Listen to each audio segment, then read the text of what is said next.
Yo.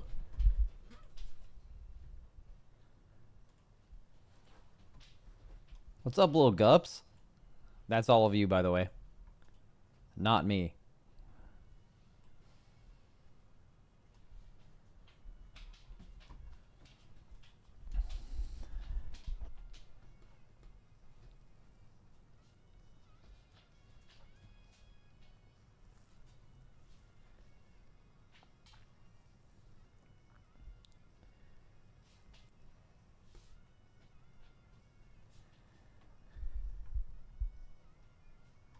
Max, I got a letter in the mail from you that said to blow up. Can you elaborate? What? Oh, yeah, actually, I have been doing that. I've been sending those out. I've been sending those, yeah. It's like, you know how like people kind of in the early 2000s moved on to like mass emailing people? Bro, I'm bringing that shit back to the old days. I just send out a bunch of mail, like real mail. Dude, real talk though, I hate that. I hate real mail. If you send me real mail, I'm never reading it. Also, another random side note, I have this guy who's aggressively trying to sell me solar panels for my house, and I need him to go away. And I know he's come by my house today, and I put a little sign on my door that says, "Hey man, I don't want solar panels. Do not come back." And I'm hoping that that hits him well and not bad.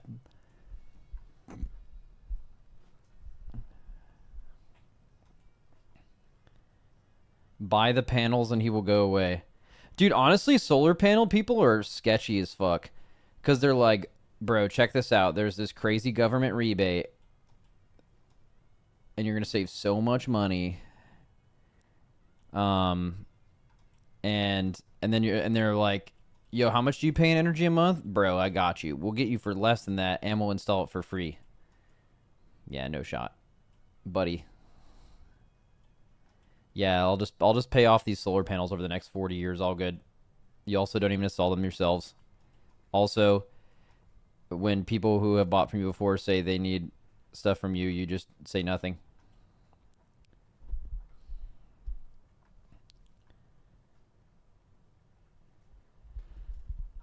Oh, I got it. Invite him inside your house, lock him in the stream room with your dogs. What? Bro, do you think my dogs are like aggressive? They would just fucking be really happy about that. I'm assuming that's what you meant, right? You wanted them to like kill him or something? Bro, they would just be like extremely happy.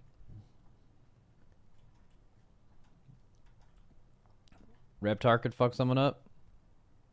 Yeah, Reptar's actually he gets a little moody around food. But I think that's because we rescued him and he was a street dog. And I think he had to like fight for, you know, he grew up in the streets kind of shit. So it's hard for him to shake it.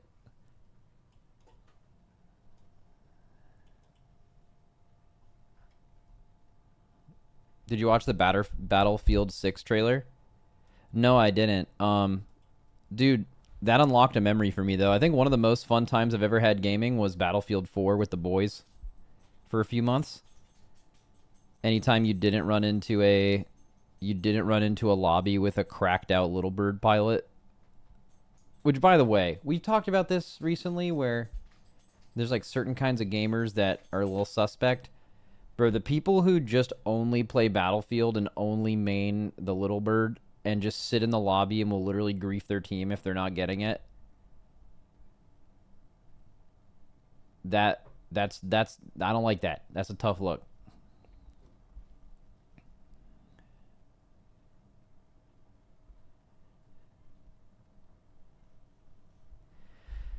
Many California solar companies are consolidating, so they're trying to push these sales and leases. You're screwed with those solar contracts if you want to sell the house. I mean, you probably just have to buy it out. How much would it even cost to buy it out? Like, I mean, I mean, if I was gonna live somewhere for a bunch of years, I could see, and if your house is in a good spot, I could see solar energy being maybe worth it. But I'm not super educated on it. My main thing is it looks dumb as shit.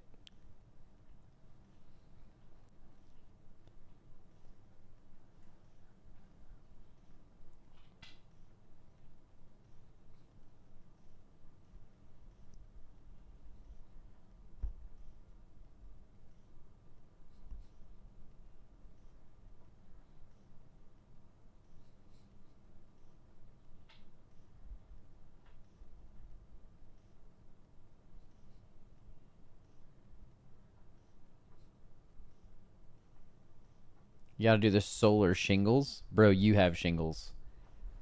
Okay, we're going live. Isn't shingles a thing? Isn't that like a... something bad? Bro, it's gotta be something bad. Why do I have 5 ats in my sub-discord? Who is fucking adding me? Hello.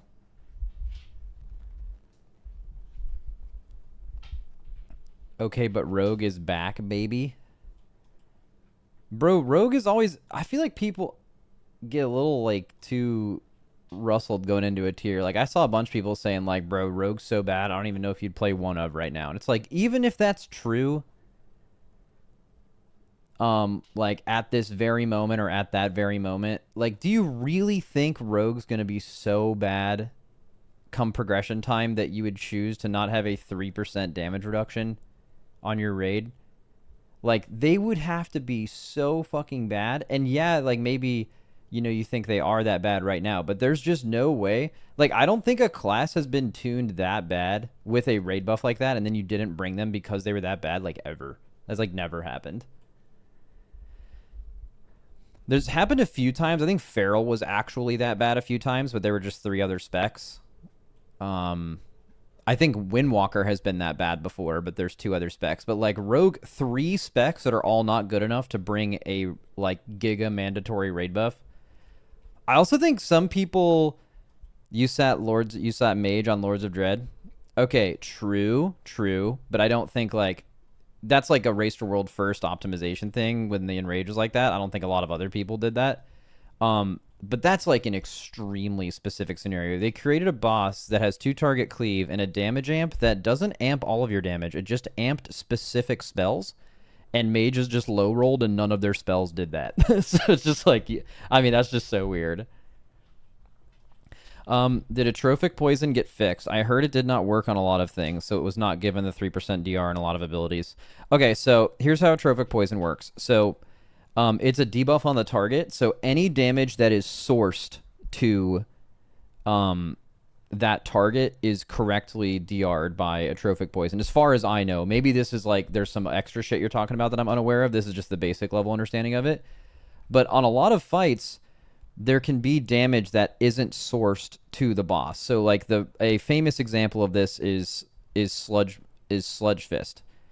You could play a rogue or not on... I don't even think... Did they have a Trophic Poison then? I don't think so. I think that was a Dragonflight introduction. But let's say you could have brought it on Sludge Fist. So Sludge Fist damage was... most of 60% of the damage on the fight was the dot you took from like the room crumbling, but that was sourced to the environment and not literally the NPC Sludge Fist. Or I guess he's not... I don't know, but it's not a Sludge Fist. So Atrophic Poison didn't DR like most of the damage on that fight. So that's probably what you're referring to. When stuff comes from the environment rather than the actual boss. That being said, though, that's really rare. I would say... Now, I'm making this the fuck up. I'm just telling you right now, I'm making this number up, but I'm pretty confident it's somewhere in the ballpark of, like, I would say Atrophic Poison reduces about, like, on average, 80% plus of the damage on a fight, and it's most of the time it's, like, 100. But it is, there are scenarios where it's less. It's, like, mostly 100, and then if it's ever not, it's usually, like, almost everything. And then there's been some bosses where it's like randomly they do that, where it's bad. Like I think Styx was one last year, and I think we maybe even sat Rogue on Styx for this exact reason. But so the damage you took from the fire dot, like with the trash piles catching on fire, that was not sourced to the boss Styx Bunk Junker. It was sourced to the environment because the trash piles were the ones doing it, and you didn't have Atrophic Poison on the trash piles or whatever. You couldn't do that. So that like didn't reduce the huge dot of that fight. So there was actually a recent one.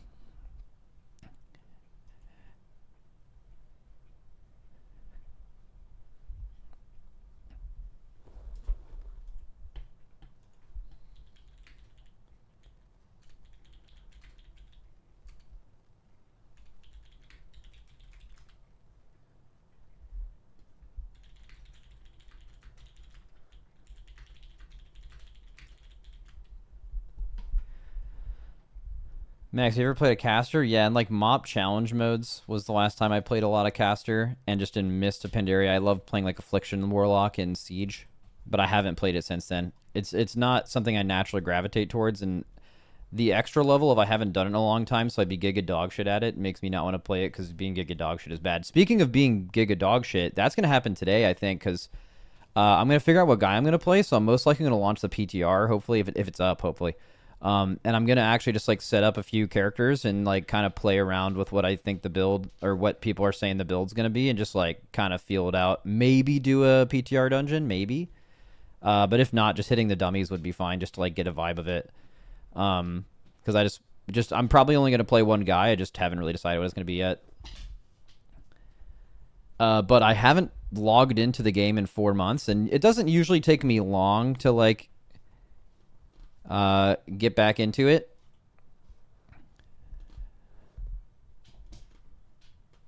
But usually right when you come back, before it like really clicks again, you're just insanely washed up.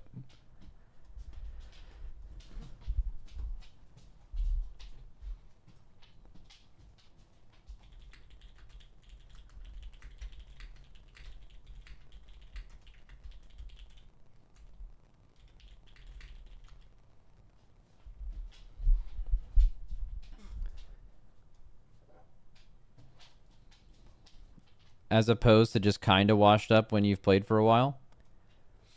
I mean, I'm definitely washed up from like, when you're playing 15 characters and playing a million guys and farm every week and like actively doing the race. Like, yeah, if you're not doing that, you're not going to be at that level. That'd be true with any sport or any game. But you're pretty close to that. I think WoW translates pretty well. Like, for example, I hadn't played in the race for a while, but I remember when I played Havoc in Season 3 of Dragonflight, it's like 2 years ago, it was about 2 years ago, maybe a year and a half ago, I felt like that was as good as I've ever played, right? Like, but I played the game like real hardcore, passionate style for like 2 months, and I felt like I was playing my best WoW.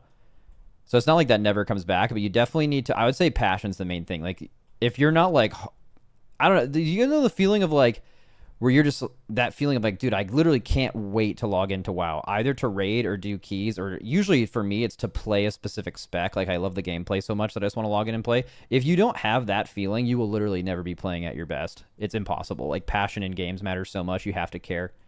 But yeah, I haven't had that feeling since Season 3 of Dragonflight, so I would definitely not be as good.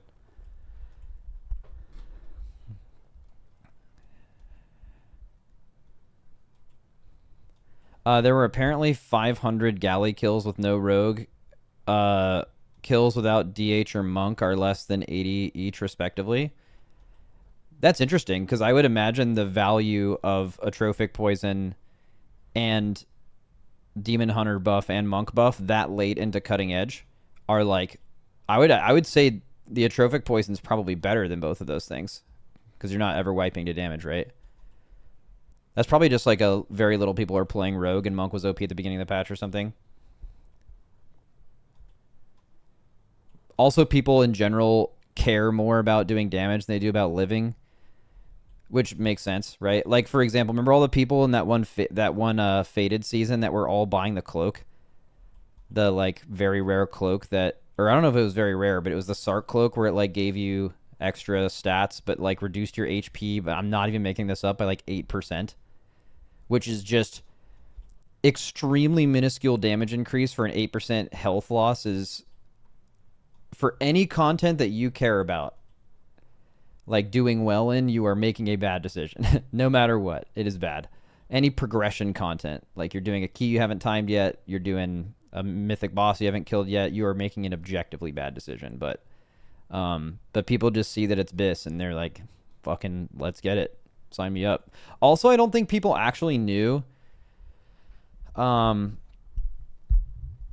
I don't know if people actually knew how much you lost by it, because like it doesn't say on the tooltip, by the way, you lose 8% HP. It just like doesn't have stamina on it. But like for a lot of people, they don't look at gear that deep. They just like see eye level and they're like, they might not even notice that it doesn't have stam on it, right? I'm sure maybe someone told them, but even then you're like, oh, it doesn't have stam on it. Well, how much health do I have on my cloak? How much stam from my cloak is worth in my HP pool. If they knew it was 8%, I think a lot more, less people would have done it. Still some though. Max, in a high-end guild, let's say top 50 plus. So in the top 50 guilds, how would you balance importance of staying alive over good DPS? Where would you draw the line? I don't know. You get a mix of both players before. Like at the very highest level, you get people that, I mean, obviously the ideal player you want, the bare minimum player we're looking at is someone who's doing the most damage possible and is extremely alive all the time. But before you have an entire guild of those players, which like basically doesn't exist, you have to make some choices. And honestly, like I think both have merit. Like obviously if you have someone that's just always dead, but they do great damage, like that player sucks. And if you have someone who does terrible damage, but is always alive, that player sucks. But like usually what you'll see with players is like, they're like 80% good at both of them in the top 50 guilds. And then you'll see that they care more about one. Like one guy's just loves doing damage. So like he's pretty survivable, but not like the best in your guild, but he's like a really good damage doer. Those people have value. Same with people who, you know, are basically the same skill level as that other player, but instead of, you know, just because of who they are as a person, they just value being consistent more than damage, and their extra like cognitive ability they have past the point of where they're comfortable is geared towards like being alive, and they're going to do less damage, but like they'll be more consistent. I don't know if like if you could choose whether you had an entire guild of one of them versus the other, if it would be better, because like one thing that throughput doesn't tell you is like throughput makes everything easier. Like for example, let's say you have a whole raid of people that do slightly less damage, but they're always alive. Like you're going to progress maybe some fights way faster, but like the really hard fights, like the end bosses, the second to last bosses, I don't know. Like it kind of depends how late in farm you're doing it, but like throughput really does make everything easier. Like when I say in the race, like, oh, if we had 2 more eye levels, that boss would have died way faster. Like 2 more eye levels, yeah, you're talking about the health you gain, but like just the pure damage you gain makes every part of the fight easier. Every damage check, the overall fight check, how fast things die that you need to burn, like all those things just become so, it makes the fight so much easier because you have so much more leeway from the damage you're doing. So I don't know if there's a difference. You're gonna get both in your guild anyway, but I think they both have value. Now, if you're in like a super like really late cutting edge guild, like you're trying to kill the boss right now, or maybe within the last month, I think you would definitely rather have players that use whatever, no matter how good they are, they prefer survivability over damage. But even then, like, is that true for healers? Like, healers are another complicated thing. Like, when healers die, it like bricks your whole pull, right? But if you have like a throughput focused healer, let's say you have 4 healers that are all like throughput focused and not as consistent. Again, they're all like pretty good players, but they like gear towards, dude, do you know how much easier every fight gets and how much better everyone plays when your healers are doing so much healing that like you feel healthy? Like how people play when they feel healthy versus how people play when they feel like they could die by seeing their health bar in the corner of their eye. Like it's night and day difference. I always use the Skarn example from us for this. I might do if enough of you haven't heard it, but I assume a lot of you have. But it's really powerful. Like having high throughput healers like lowers your pull counts on bosses, and it's not because they figure out how to heal to the end of the boss faster. It's they learn how to heal every part of the fight a little faster, so everyone plays better and you just get better progression.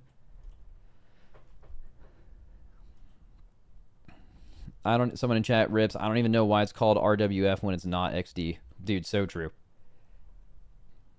If you did raid or MDI, what tune would you main like fully? Definitely Windwalker, and the only reason for that is I can play a lot of melee really well when I'm like really playing the game. But Windwalker's the one class that I can play at the highest level and I can like raid lead extremely well. Like it's basically the most comfortable class for me, so naturally when I'm trying to think about a bunch of other people and the fight on top of what I'm doing and still be proficient, Windwalker is just by far the best class, or any tank. Just because I've tanked and raid led for a long time.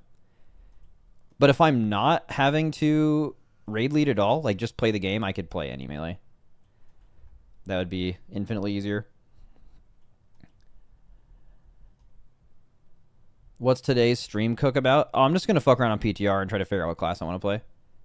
But right now I'm just existing.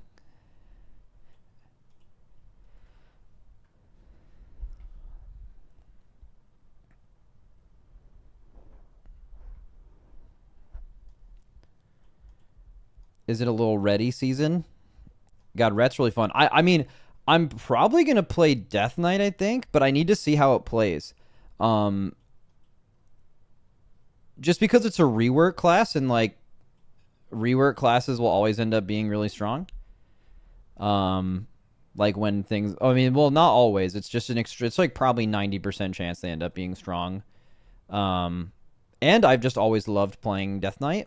I'm a little sad about Breath being gone for sure, but that's kind of I want to play it on PTR to see like how it actually plays, because I have not played it since the rework, and I've heard it's very fun.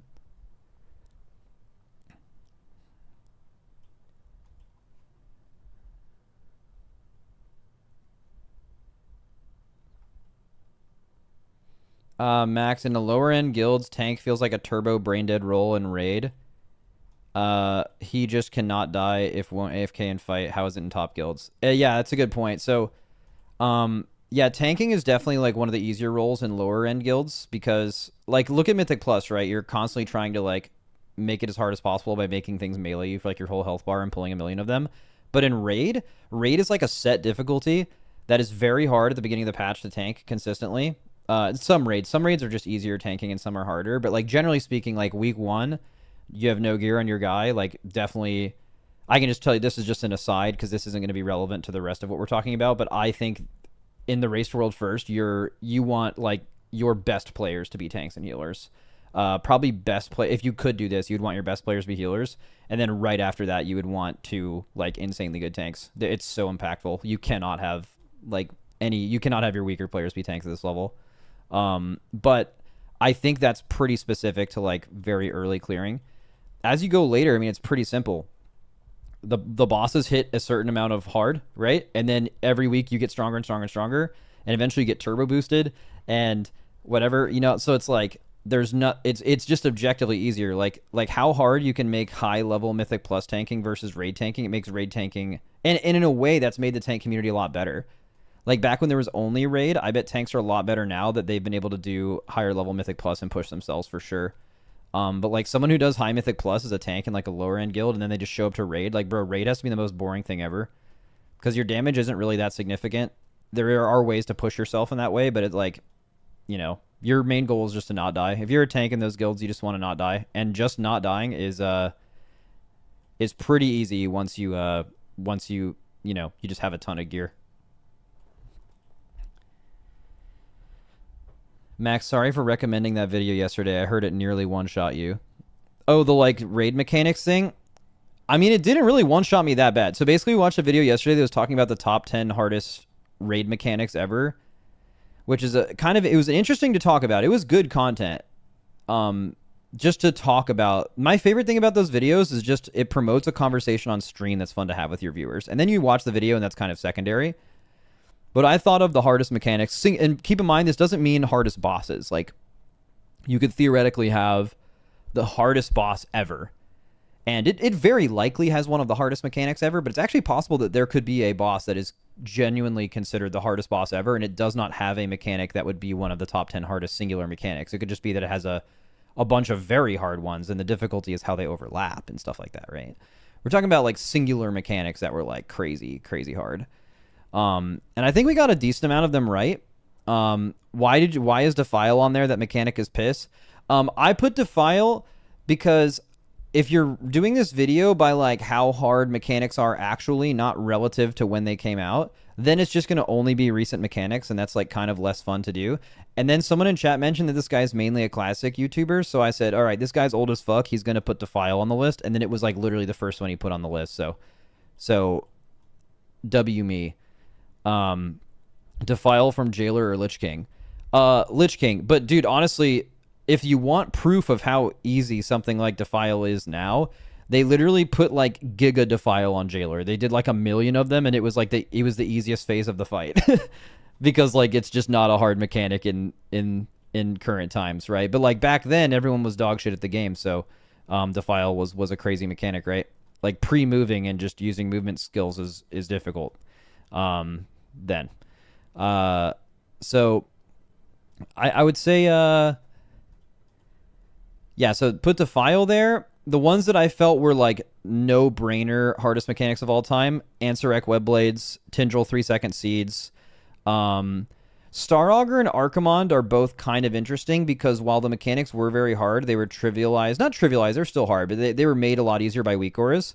And then it's like, what's the question? Is it what's the hardest mechanic, or what's the on paper, or what's the hardest mechanic that it actually was to do? Like if they made a crazy hard mechanic, but then you just use a weak aura to solve it, is it actually the hardest mechanic? And that became relevant in his list big time on one of his choices. But I think ones that he chose Tindril Seeds, he chose Star Augur, he chose Archimond, he chose Halandris Bombs, and he chose Defile. So we got like 5 of them right. He chose some that were like completely egregious in my opinion. Like he chose Ashara decrees, which were, I mean, even in his own video, he showed a VOD of Ashara decrees, and it shows a POV of someone, and it says move forward to square and AFK. And that is like the average difficulty of getting chosen with any of those assignments. And that's just, but that's because the weak aura. Like if you didn't have weak auras, that would be maybe a little bit different, right? It'd be harder to do. But it just wasn't. So that was a bad choice in my opinion. I chose Dark Animus. It's kind of a cheating answer, but like the mechanic of you had 25 players and you needed to spread out, and each of you needed to like tank a little robot, and if you ever brought it too close to another one, that you would basically instantly wipe. But it lasted like almost the entire encounter, and that it's kind of cheating because it is one singular mechanic, but it is kind of, they made that one mechanic the whole fight, which is kind of unfair to the rest of these because none of them were trying to do that really, except for maybe Star Augur. So yeah, really weird. The Rag one felt meh. Yeah, they chose Ragnaros Seeds. I'm kind of okay with that. Like that was really hard. Especially, and it was really comp required. But I didn't think that quite made it. Like for example, I mean, they didn't put Ansarek Webblades on the list, which is crazy in my opinion. I guess they nerfed them not too far into the raid. Like maybe like a month. Like maybe the reality is, I mean, I don't think this person plays retail currently, so maybe that is it. But it didn't have as much hype as Tindril Seeds. But like a lot of our, most of our raid group would tell you that they think that Webblades is the hardest mechanic they've ever done. No Unat mechanic. So Star Augur and Unat were combined because they were basically the same mechanic, and he put both of them on the list. Max, are you watching the mop race? Wait, when the fuck's the mop race? Is it only Mogashan Vaults? It's in 2 hours? Oh, dude. That's sick. Absolutely am I going to do that. Yes, I love doing that. Yeah, I fucking love classic races, dude. They get me hype. Yeah, I'm fucking... It's only Mogashan Vaults, though, so it's going to be very fast, but, I mean, they're all pretty fast anyway.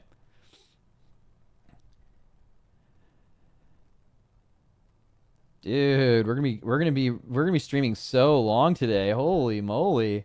Picking my guy for next season. Watching classic mop RWF at 3 p.m. and a tier list tomorrow. Oh my god, wait, 3 days in a row streaming? Max, remake the tier list? No, we're doing the class tier list tomorrow. So, oh, we should also like figure out who we want to talk to for that.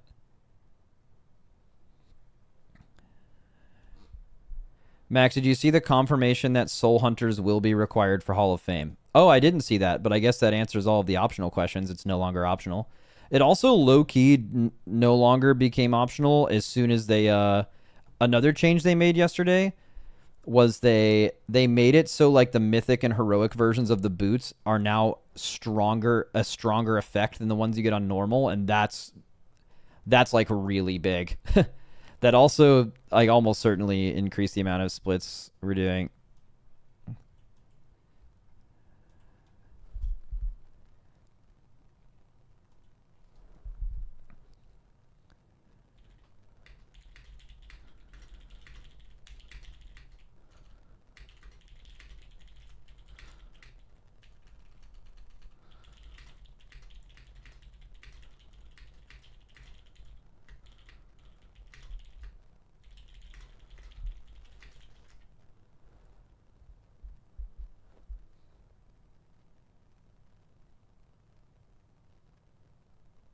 One second, I gotta type some.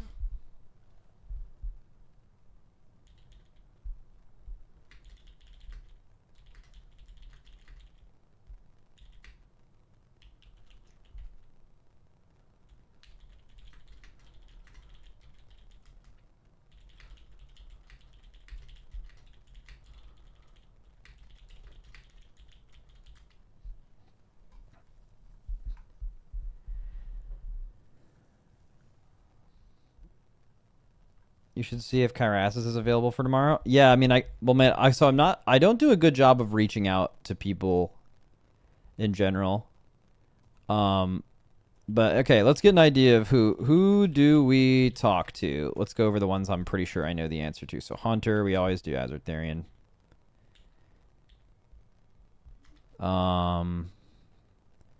For our tanks and healers, maybe we do tanks. We usually do Dort. Healers. We could do a combination of healers, but I usually like to just get that shit out of the way. Talk to one person. Because you talk to like a bunch of class people, they're like a little bit more... I mean, you get better information though, but it takes longer. I could do what I've done before, where I do tanks and healers on one day, and instead of combining the healers and tanks, you actually like... Well, the tanks you definitely still just talk to one person, but like you can talk to a bunch of different healers then and maybe get some better impressions and more info. So I don't know. Maybe we'll do multiple healers. I'm not really worried about that. We'll figure it out. I like talking to Jack. Jack's good. Warlock. Kalamazi. All Warlock specs.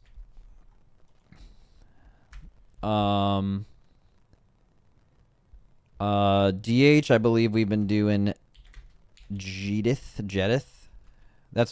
These are not people I'm like guaranteed talking to. This is people I've done in the past, just so I know if I need to like actually find somebody.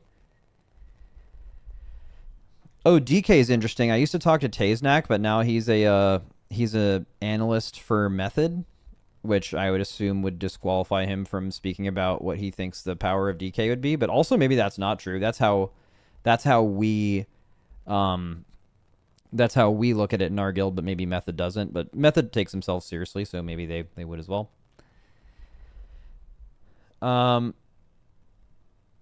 Will you ever actually talk about Rhett? See, now that's something that's been going on. So I haven't had like a Rhett guy the past 2 seasons. So what I've done is I've called, like they both ended up being bits. One time I completely skipped it and then MB filled in. And then the other time I called like a random viewer and he was in the bathtub and told me to like fuck off or something. So they've just become a bit. It's become a bit. But it's weird. Rep Paladin I think might be the single most played spec of any spec. It's just the most popular singular spec. I mean, Paladin, Hunter, and Druid are the 3 most popular classes by a fair amount. But like single spec, I think it's Ret by like a fair amount. And me skipping the most popular one is probably not smart because there's a lot of people that want to hear about it. But also that makes the bit funnier if you think about it. That like basically everyone's getting what they need except for exactly the people who want it the most people. And it's kind of a good bit if you think about it, but I don't know. Okay. DK will figure it out. Warrior. Actually, let's just put all the ones we for sure know. I love talking to Crit Creek for Warrior. He's smart. What are other ones that are obvious?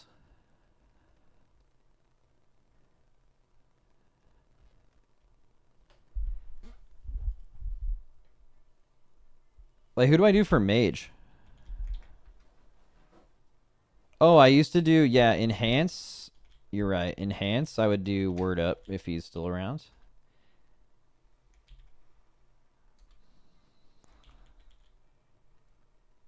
Mage, I did Preheat before. Is Preheat still making content? Let's see. Haven't spoken to him in a long time.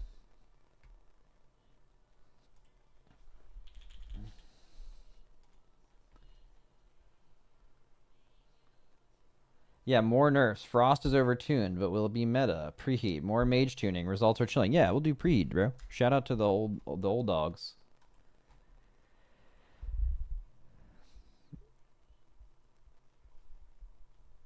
DPS Evoker. Who do we got?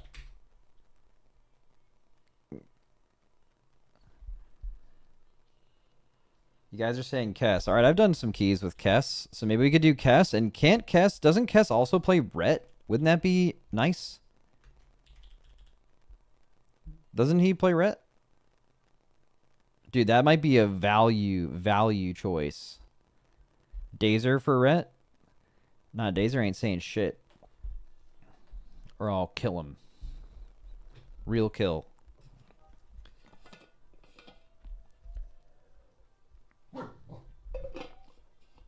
Dude, my chat history, my Discord DM history with Dazer is comical, by the way. I don't know how it ended up being this way, but he was struggling on an end boss we were doing. I think it was Ansurek for like a couple of pulls, and I DM'd him and I said, you need to lock in immediately. And then one day I turned on his stream and he had some like stim bait in the corner and it was just watching the bench. So I just messaged him, fuck you, as like a bit. So my only DM history with Dazer is just 2 lines of text from me. First one saying lock in immediately and the second one saying fuck you. And he brought that up in a guild meeting like a couple months ago. Okay. I didn't even realize it.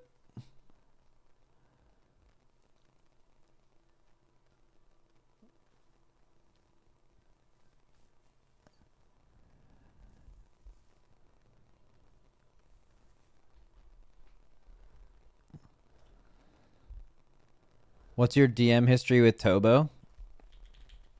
Good question. The most recent one was him sending me a picture of a Coca-Cola can that said dude, obviously during the race because he has the race mouse pad. And then he responded with dude with like 10 U's.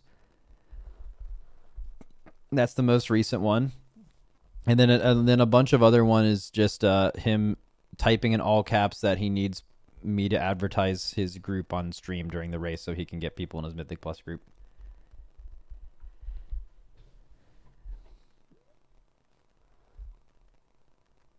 Okay, so we're chilling here. So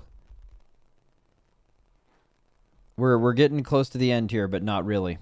So we have Rhett covered for the first time in history. What other classes are we looking at here? Oh, Druid. There's always a bunch of Druids. So balance, I can figure that out on the day. Like Nagura, Tettle, someone like that is usually pretty fun. Feral, I usually do Psy, although I don't know if he's playing the game right now. So I might reach out to him.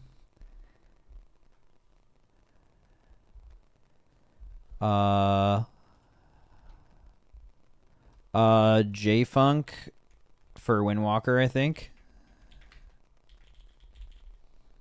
I just type... Okay. No problems here. We'll be talking to Windwalker as the Windwalker.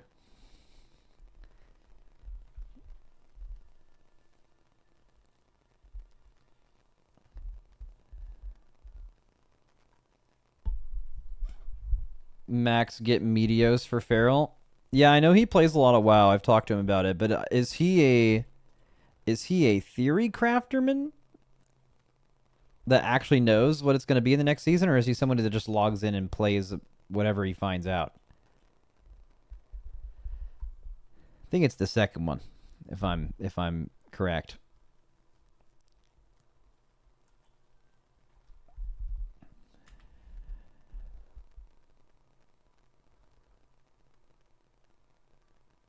Max, do you avoid bringing your own raiders? Yeah. Always.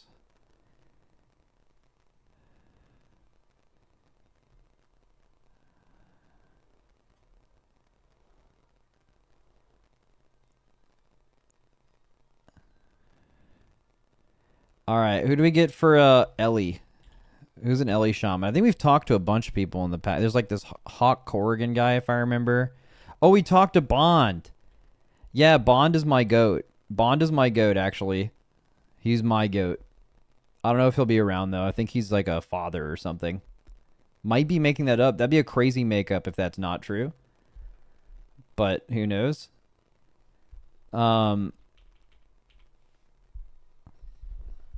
Okay.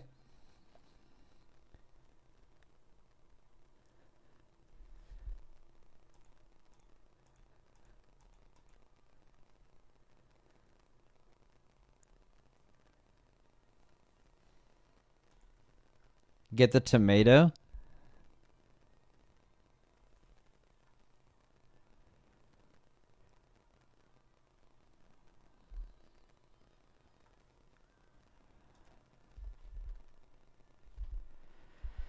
Max, can't pre do evoker and mage? Bro, I don't know the answer to that. All right, what are we missing? What are we missing? We're missing rogue. We're missing what are we missing? Shadow Priest? Oh, I got public for that. Missing DK. Damn. Taznak was one of my most reliable. He was like one of the best people I had on for this. That's so sad. I spoke to Biceps Pump, I think, about DK before, and that was a pretty good conversation. Is he still around? Is he still existing?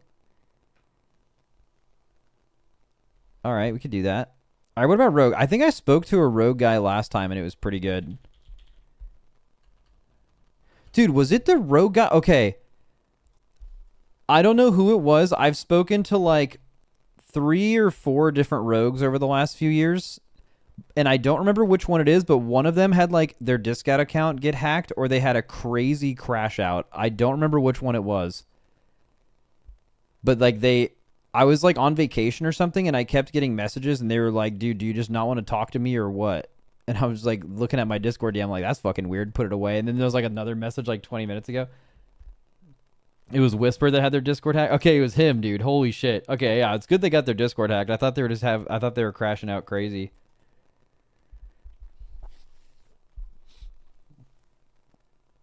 Shindig is the guy you watched his video about joining a top guild. Yeah, but like, is he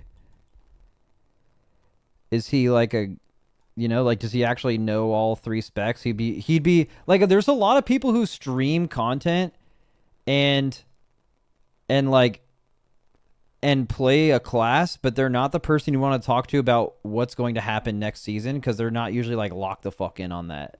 He goes super in depth. All right, fuck it, I'll do it. I'll talk to Mr. Shindig if he's around. If he's actually just locked in. Fuck it. He has hour-long guides. Oh, dude, okay. All right. My only thing is, if he hasn't played the game for very long, part of this is ranking your spec on a tier list against where you think a bunch of other specs are, which kind of requires game knowledge, some experience, which means maybe that'll be a little bit harder for him to do. But also, the rating part of this is like a huge meme anyway, so that wouldn't even matter. Like, that would even be like better, ideally. He's not a dumbass. It's not about being a dumbass or not. It's about like being around. You know, like, for example, like, you'll see people in chat being like, dude, this class is gonna be so bad, you would not bring it for the raid buff. But I feel like if you've played this game for more than a few seasons, you just know that by the time the raid came out, they would be buffed to a point where that wasn't true. Like, that's, you just been here before, you know, you're not new. But some people will say that, and they're showing you that they don't know really how this works. Okay. All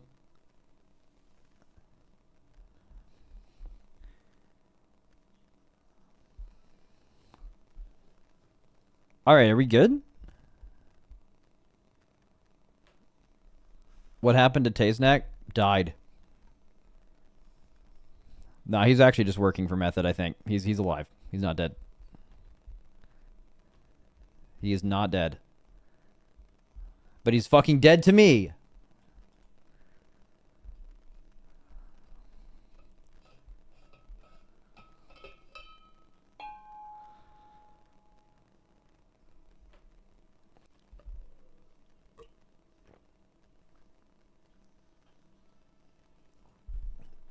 Have Dorky do balance, it's just OG main.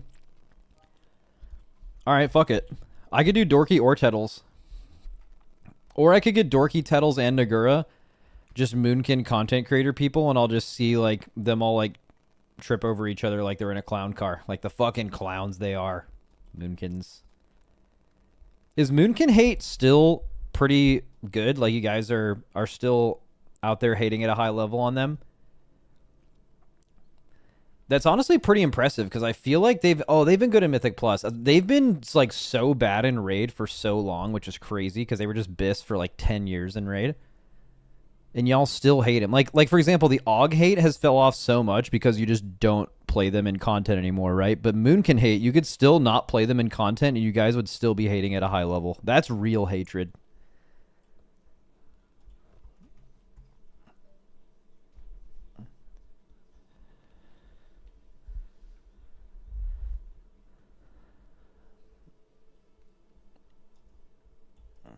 That's true hatred.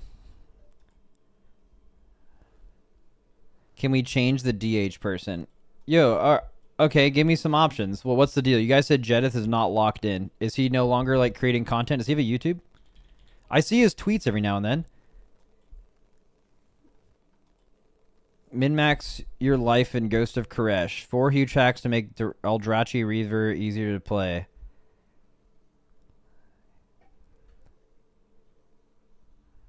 Seems like 11.2 set bonus overview. Seems good. He's just a casual.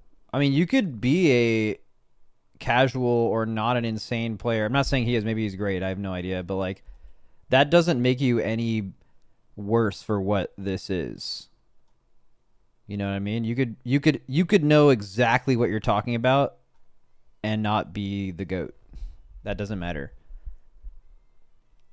Is this one of those situations where, like, okay, I'm totally shooting my shot in the dark here, but I'm going to try to guess. Is this one of those situations where, like, the class Discord, like, has a vendetta towards a content creator, so, like, all the people involved in the class Discord are like, no, don't talk to this guy. He's not the guy. Because, like, he's not fucking one of us. Is that, like, the vibe I'm getting from chat? Is that why you guys are, like, saying don't get this guy? Oh, we love him in Fellhammer. All right, shit, never mind. I've read it wrong. It's the way you guys reacted is exactly how people do react towards that situation, though.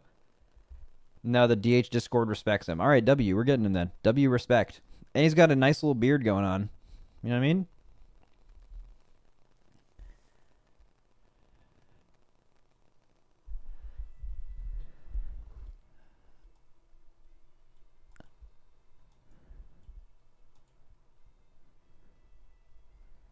Dude, I will say Zorthus has some fucking fans, dude. Zorthus is the perfect person for this type of content. Extremely knowledgeable, funny, smart, plays PTR 12 hours a day. Get him in. All right, I don't know if I've seen Zorthus's content other than I believe he was the one. Is he the one who made that video about Mystic Touch being too strong? Which was like the perfect way to describe why that was a problem. Because that was a great video. But you guys keep saying he's a tomato guy, but I don't know what that means. Zorthus. Is that his name on Twitch? Oh, that's him. He's live and he's literally a tomato. Wait, so that's him. He's quite good in Raid. Obviously not in hands. I mean, the other shaman's looking quite good in Raid. And then he's just a fucking tomato VTuber? I mean, we could fucking do that. He's been doing weekly PTR recaps. All right, so what's his spec? What does he do? What does he do?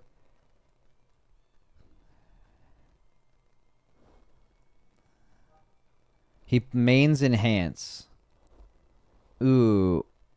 He plays LAN enhance. The problem is that Bond and Word Up are both my GOAT. Oh, God. Guys, don't do this thing. Please, please don't go into someone else's stream and be like, someone else is talking about you.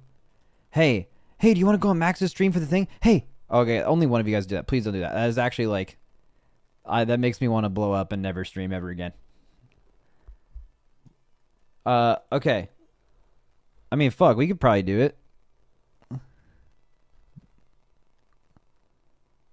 I like Word Up, though. That's unfair. I think this guy might be getting cut out. It's not unlike anti-tomato, although I am kind of anti-tomato on food. So, for example, I like a nice bruschetta, or is it bruschetta? How do you say that? I don't know. But, like, I like one of those. I like fresh sliced tomatoes, like real fresh style. But texture of tomatoes, and I like tomato flavored things like ketchup, obviously, or anything tomato based. There's a ton of things. Tomato soup is great. But like the texture of tomatoes makes me not want to eat them sometimes. That's all I'm saying. Like, and like fast food tomatoes, you're crazy if you get that. Like if you go to McDonald's and you get a fucking tomato, like a fucking slimy ass tomato on your sandwich, like what are you doing?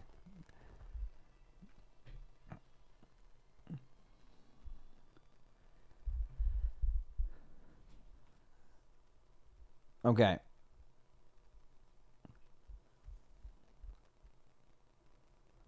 All right, so we're good. We got every class. So this is who I'm going to plan on talking to tomorrow. But unfortunately, I will be messaging none of them to let them know this is happening. And a few of them, I don't even have their contact information. So I'm just hoping by the end of the stream today and the beginning of the stream tomorrow that they will somehow hear about this and hopefully be available. And if not, we'll just figure it out when we get there.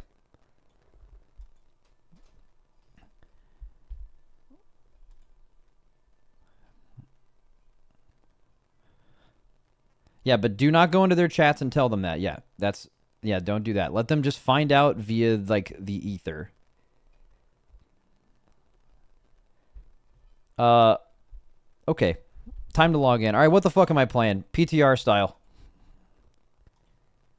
Wait, before I do this, I probably need to update. Just make sure add-ons are working on there. I'm going to mess around a little bit.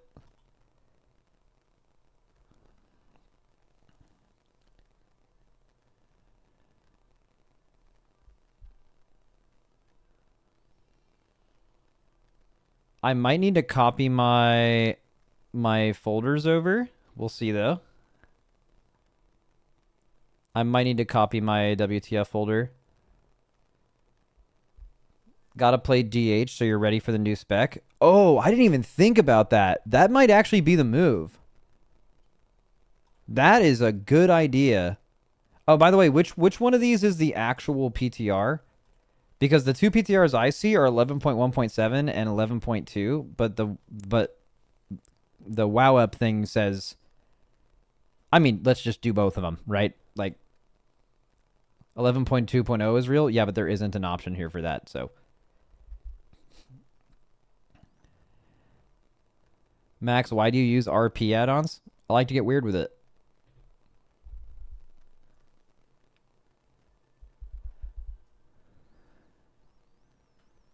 Nah, I basically I installed it because I went into Goldshire on Moonguard one stream for fun, and then someone in my chat was like, "Bro, you haven't seen shit yet. Download this add-on." And then I did, and they all have backstories and shit, and some of it is very sexual.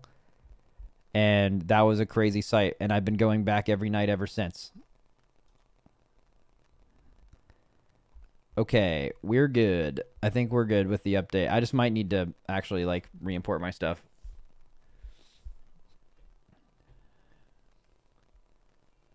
That sounds very weird. Yeah, it's weird.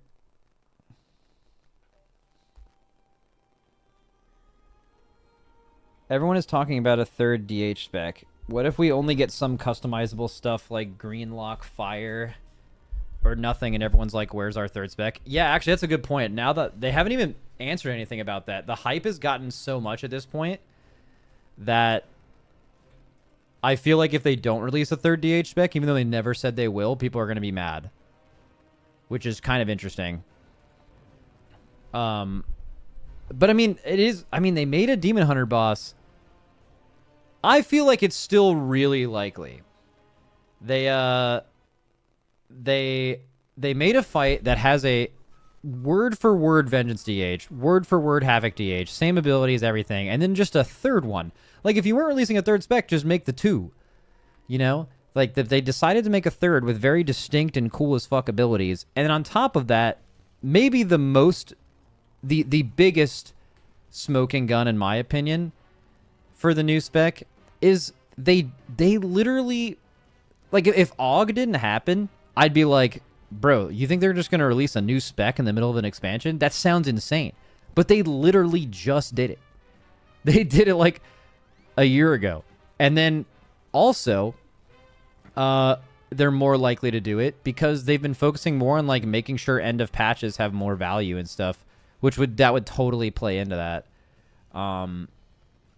So yeah, I don't know. It's definitely, I think it's gonna exist.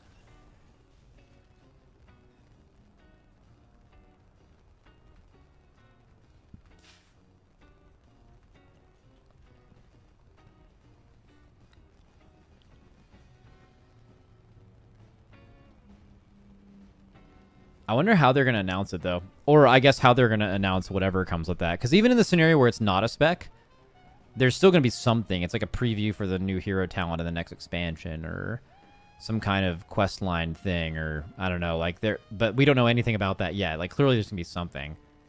Or what if it's nothing? What if it's nothing? Yeah, announce at Gamescom.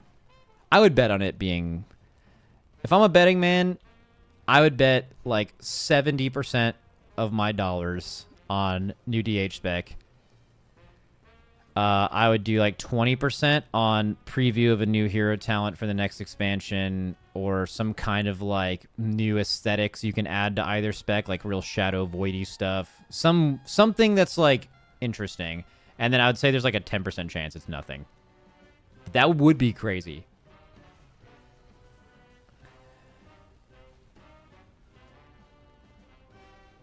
Max, are you going to miss the dog shit music in Undermine? Yeah, I love dog shit music. Okay, Dornegal. So I need to actually enable my UI for this. And I need to actually, like, probably rebind some shit. Max, there was new interviews released today. Huh? Really? Actual content? Has Dornhub not caught on yet? It's a little degenerate calling Dornegal Dornhub, but honestly, that's pretty creative. I'm going to go with it. That's a W for sure. I don't think I'm going to start calling it that.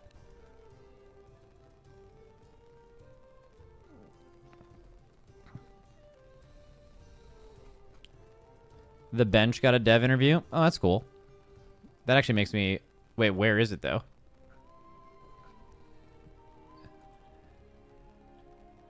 The bench did an interview? Bro, Blizzard flew Potty C to Irvine to do a fucking, like, official WoW video. But Potty C is fucking up huge. Also, really good news about Potty C coming within the next month, by the way. Can't give you an exact date, but hype as fuck. Except Dorky. Bro, Dorky would have been there, but he is a no-show face person. And I didn't have the balls to ask Blizzard if they would be able to put a... like a little iPad with a cat logo on it. I understand your frustration, Gaora, but do not rush. He's an invisible man. Have you seen his face? No, I have no idea what Dorky looks like. I actually, not only do I not know what he looks like, I can't imagine what he looks like. I have no clue.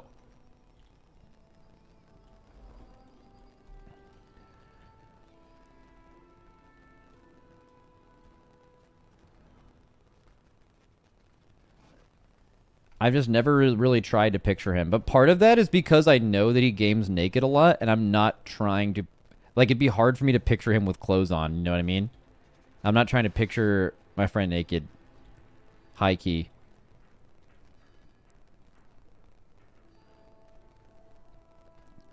My other guess is that he wears, like, a fucking Darth Vader mask all the time to, like, make that voice.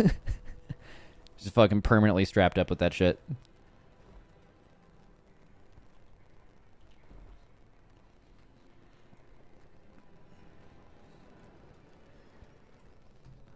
Just put clothes on him in my mind. I don't know if I can do that because I know that he doesn't have them on. Also, that would lead... him being naked all the time thing would also be... that proves that he's just a cat theory because cats are definitely always naked. Maybe he's telling us without telling us in a way. Max, double music. All right, relax, buddy. I'll pause the music. Okay.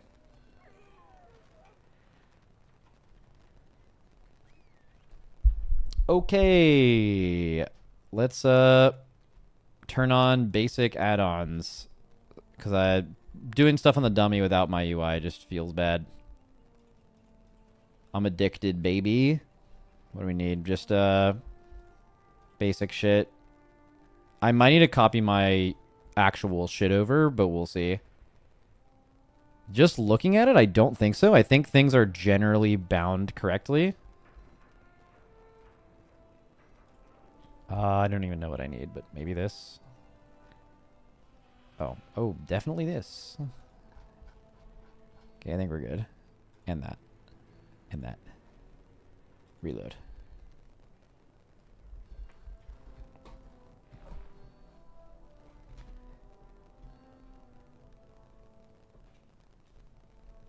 LVUI might not work without the dev build.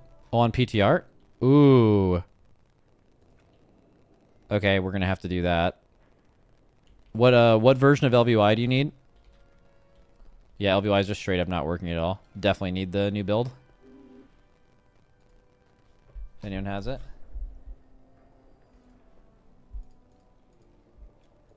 It's in their Discord. I don't have LVUI Discord, unfortunately. I could have one of my viewers DM it to me, though. LVUI is trash, man. So here's what I don't get. Let's say you don't use LVUI. Or you use, like, literally anything. You use default UI. You use a different UI. Maybe you even used to use LVUI. But you don't anymore. Or really any UI. You just... What would drive you to be like... You hear the word, and then you're just like, that thing sucks! You know? Like, why?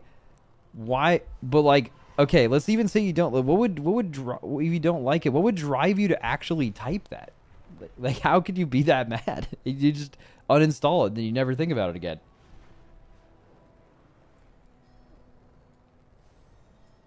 You know what I mean? Okay, give me this shit. Give me this shit. Alright, I'm checking my DM requests, which is a scary thing. I just clicked on it. And here's what we're looking at. Oh, dear God. I have clicked on the 694 messages in my shit.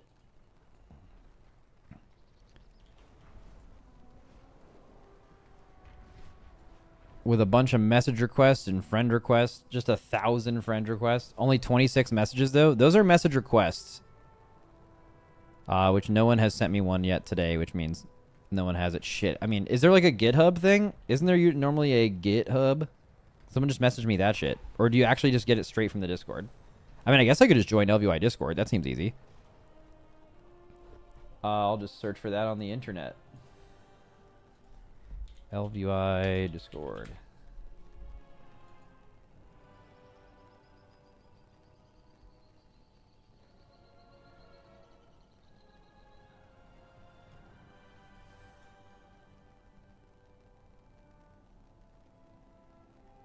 Tuck UI community. Join server. Yeah. Accept. Yes, I'm here. I'm so here. Let's customize your experience. No. I don't want to click a bunch of things. Yep. Just that. Yes. Finish. Oh, it's only 2 things long. W Tuck UI community. Wait. Someone said insta download. Oh, someone messaged me a link that says it insta downloads the file. Click if you're brave. All right. Well, the only 2 other things this person has messaged me is this, Gary approved, and pet the dog. So I'm clicking on this link. Download. W. It did it. Okay.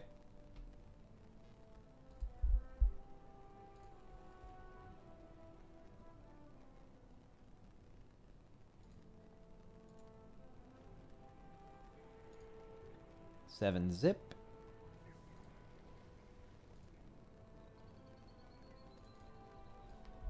Okay, so I gotta go. Does anyone know what this is in your WTF? So World of Warcraft, is it PTR or PTR2?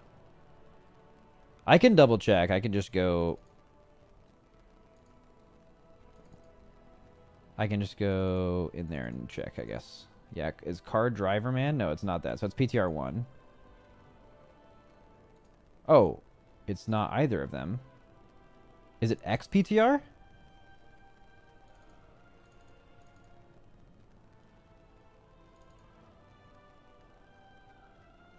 It's X PTR. Okay, cool. Cool. I was about to be very confused.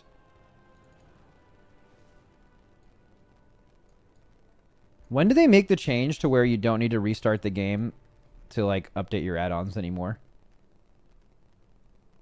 Like, this is weird. You could tell me it was, like, 5 years ago or, like, 2 years ago, and I'd believe you. Either way.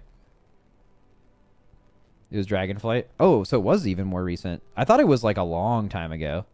Someone's playing Legion is definitely not Legion. Okay, so hopefully I don't have to copy over my shit. I might, though. No, I believe we're good. Oh, that's good. Yeah, we're machine gunning. Let's hit a reload. 1 second. Let's just hit a reload in case it keeps machine gunning. Brrr. Okay, machine gun over. Okay.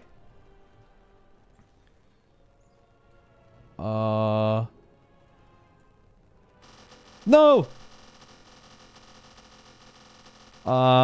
Okay, so can you just not use LVI on PTR right now? Dude. Well, shit. Well, now how am I going to play my guy? I kind of want to just know there's a fix for it. I restarted and that fixed for me.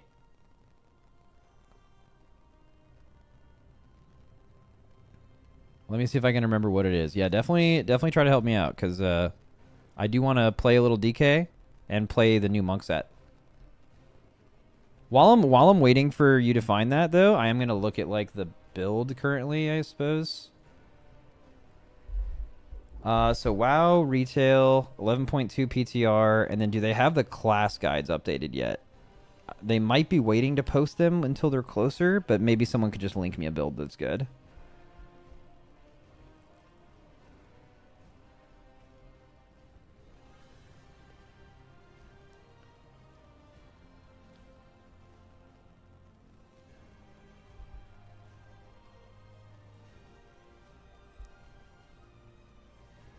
Let's see, Frost. Nope, it's not updated.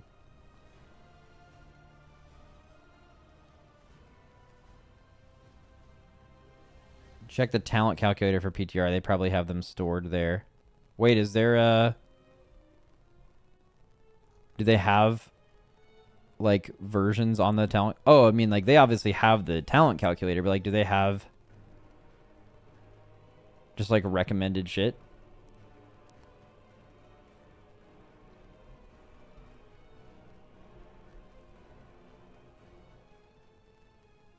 Bottom left near the search. Oh, load or export builds. Yeah, but these are like...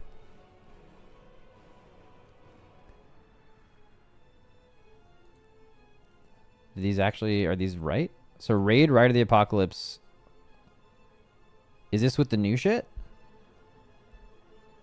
I mean, these are new talents, so...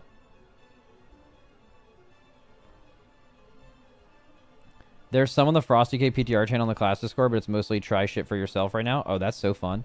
Maybe I'll do that. Rider is better now. Dude, I can't wait for the first tier where Rider is actually what you play as a DPS DK, because this death charge shit is just so unbelievably broken, but there just hasn't been... It's not been meta yet, so you haven't played it.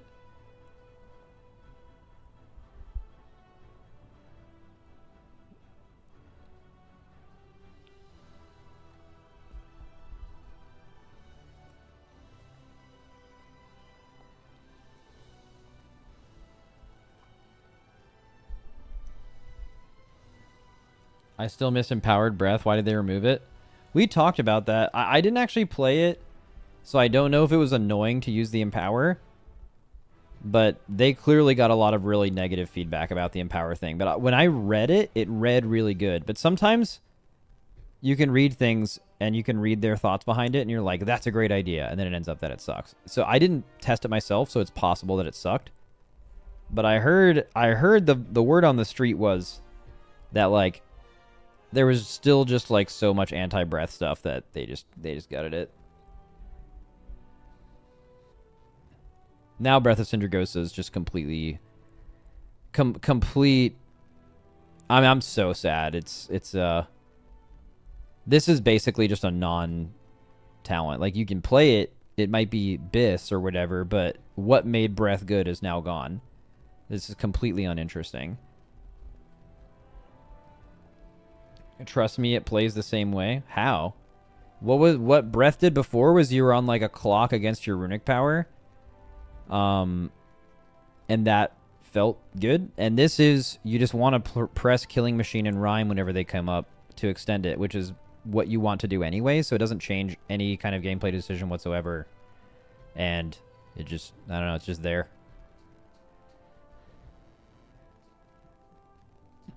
Which is what you did already? Not really. A lot of times you would Killing Machine, or you would oblit without Killing Machine for the extra RP rather than Rhyme in certain situations.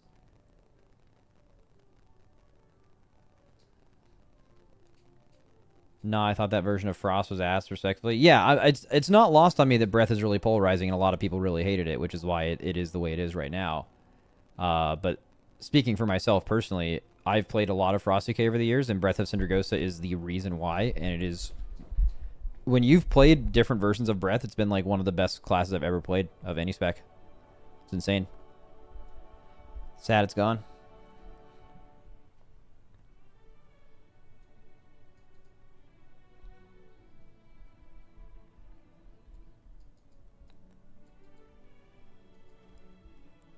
All right, so that guy hasn't come up with a fix for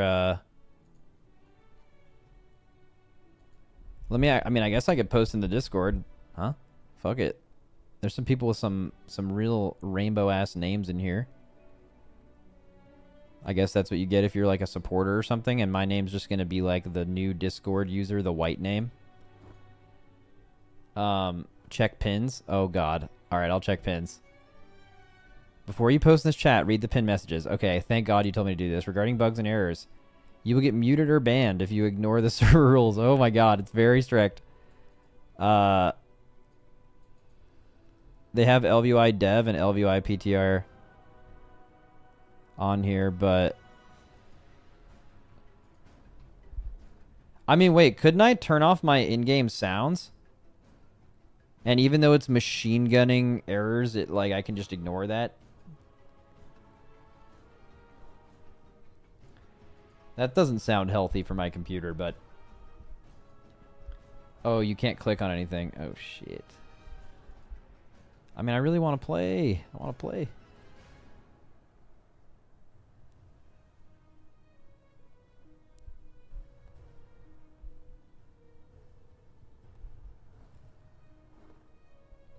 Just use default? Yeah, no, I mean, I get what you guys are saying. You're like, if you really just want to play right now, you can play default. I get what you're saying, but like... If the scenario is I'm just going to play default right now, I'm just not going to do this. I'm going to do something else, and then I'm going to just do it when it comes out on live. It's not a huge deal. I'd like to do it right now, but only in the scenario in which I've crafted a UI that makes me enjoy playing the game. And if I don't have that, I would probably just not do it. Know what I mean?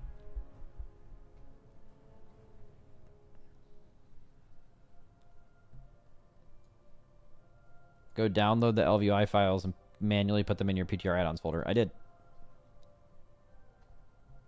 I'm using the like dev version of LVI on PTR right now, and it just machine guns. It actually loaded when I did that, but it like just machine guns. Like clearly something's broken. Horseboy needs to come out of the stables. Yeah, playing DH purely because you have something ready when the new spec comes out. That is an interesting option. That actually sounds pretty good.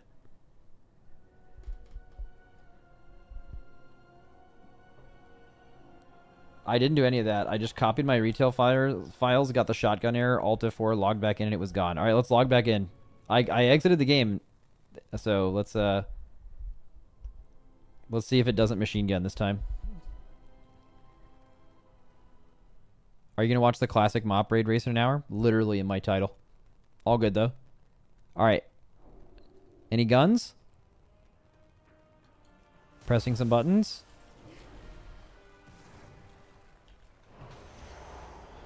Pressing buttons. Buttons going well. Ah, machine gun. Unfortunate.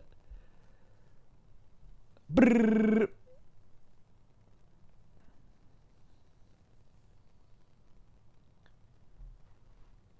Are you gonna choose your guy for next expansion? Is that what my class? Is that what my No, it's a season, dude.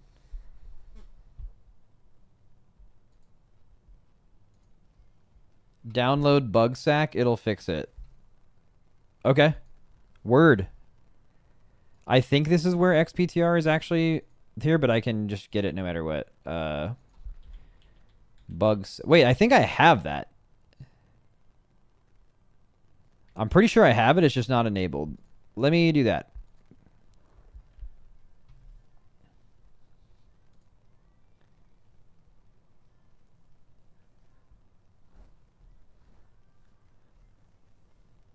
All right, this is going to work for sure.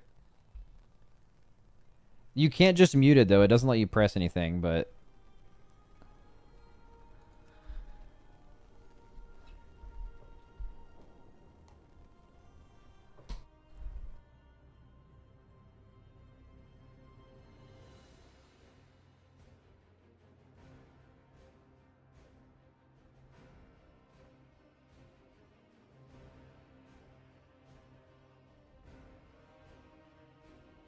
All right, bug grabber time.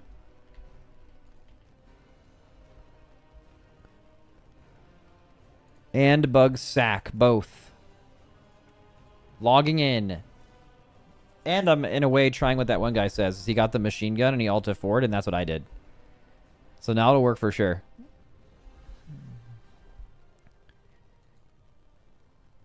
Do this, /EC, go to unit frames, group units, party, and then go down the list till you find raid role indicator and disable. Okay. /EC, unit frames, group units, party. Oh no, I'm having to look. And then look down until you find raid role indicator and disable. I'm probably not going to do it in time. Where is this? Oh. Disable. Is that the fix? Wait, no machine gunning yet.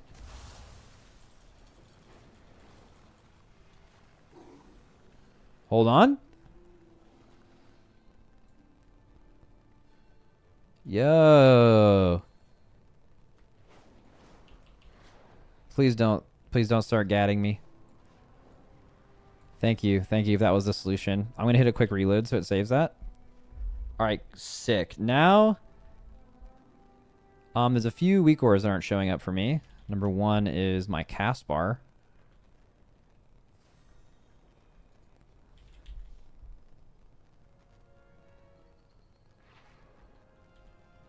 Wait. Where the fuck is this? Player cast essentials is not loaded currently. That doesn't make sense.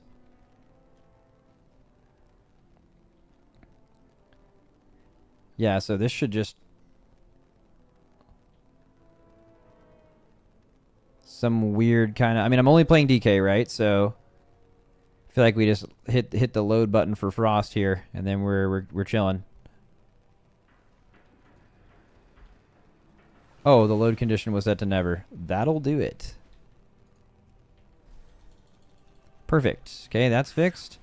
Now we just gotta get a new talent build, baby. And figure out how to play this shit. Alright, does anyone have a string to try? Single target Frost, Rider the Apocalypse. Any string havers. And then we'll play a Mythic Plus version.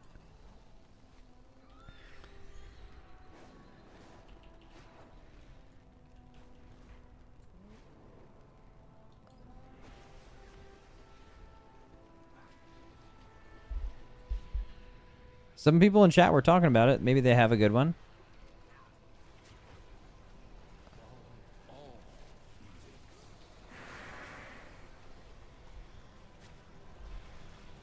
Gotta try the PTR gear. Oh yeah, I gotta get the tier set on. You're right. So right. Where are the PTR guys? Usually it's not in Dornegal.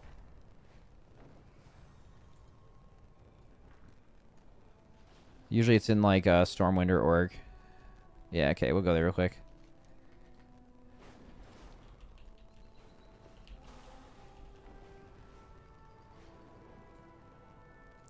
Wait, someone linked one anyway. I'm just gonna take this just for now.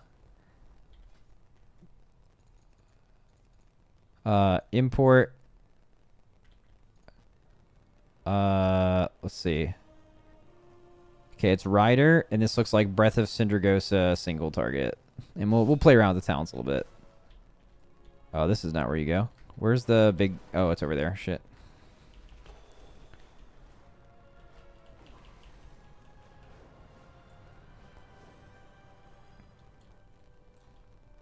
You want us to abandon our hunt for Xalatath? Is that it? Oh, it's Org. Yeah. I am Horde. I forgot. I need your help.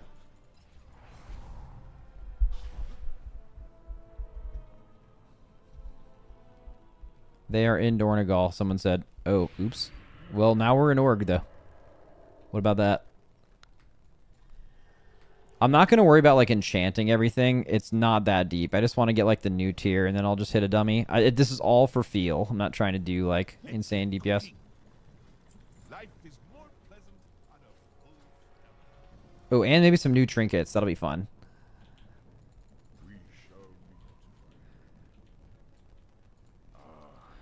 Here we go. Just the thing for you. Oh, this is like the whole set. Okay, we'll just grab all these. Go in peace. I'll just throw all 5 on.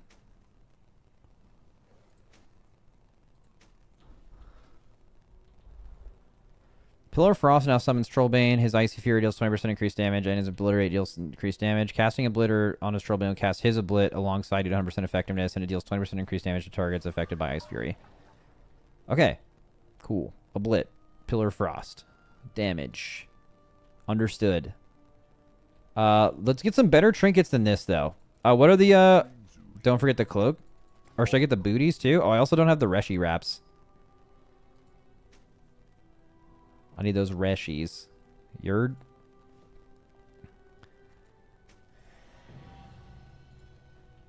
May the eternal sun shine upon thee. What are we looking for here? What's the trinket we want, boys? Frosty case. Talk to the quest Tauren. He has dialogue options to give you the cloak. Which one is that? This guy? Oh yeah, Questerson. Skip the campaign and begin the max level campaign. Please provide me with the Reshi wraps. Okay. W. Have it. Okay, please empower my ability to use the Reshi wraps. Yup. Not even reading. 0 reading happening. Please provide me fibers for the Reshi wraps. Okay. What is this? Puts a fiber, versatility granted, crit, haste. What's my stat? What do I want, boys? Haste? Crit? What do we want? Crit? Cool. That's a lot of crit. Crit mastery? Oh, is there a second? I only see one. Greetings, traveler. May the eternal Oh, it's crit or mastery. I see. Okay, so now I got the cloak. Give me these raid trinkets. Also, probably, if they have the boots anywhere, I probably want those, right?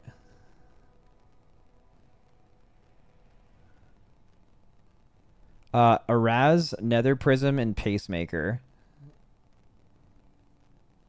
Okay.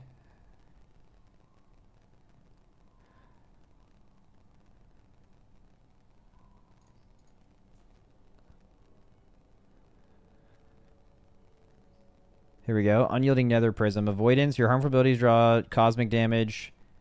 Consume all latent power to gain strength per stack. Ooh, that looks fun.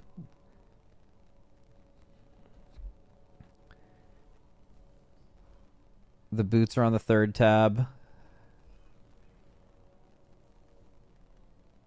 Are they?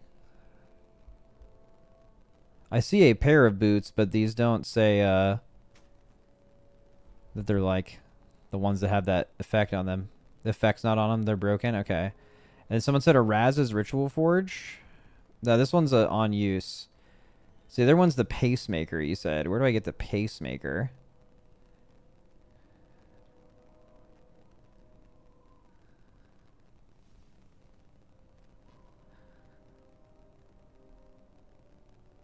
They took the Mythic Plus trinkets off the vendor. Okay, well, just give me like a... I just need like a baseline equip.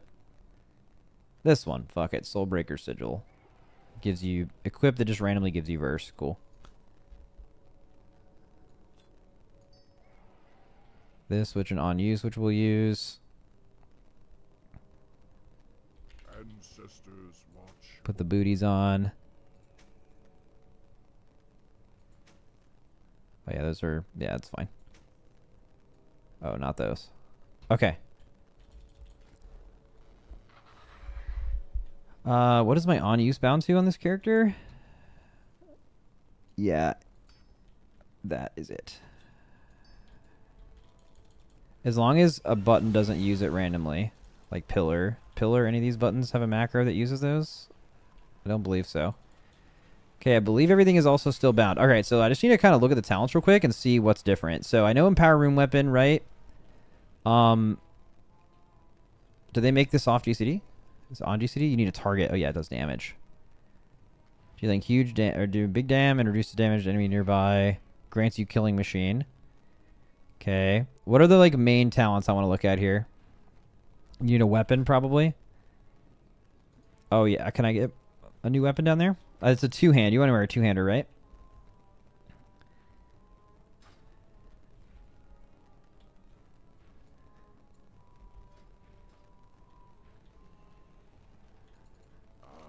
I have just the thing. You can grab one from the PvP vendor. Oh, so true. Where's that guy?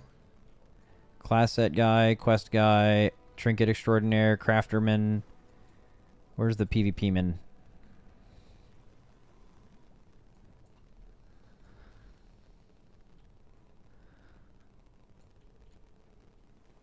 Oh, this guy. It's the little goblin man. Yeah. Time is money, friend. Here we go. Big weapon. No enchant either. Fuck it. Have a good one.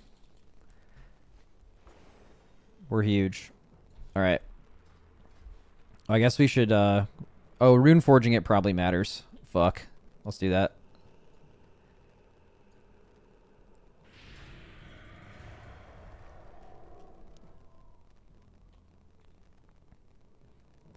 What do you guys suggest? Is there any new stuff or just old stuff?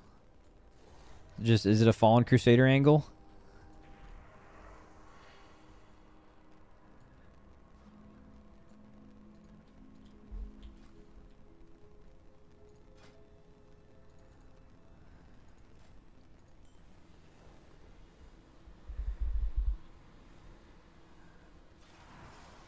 Cool.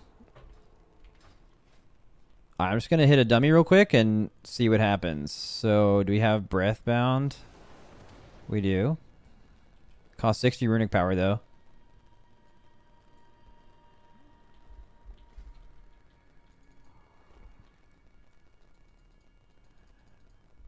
You missed some rings? I'm not worried about it.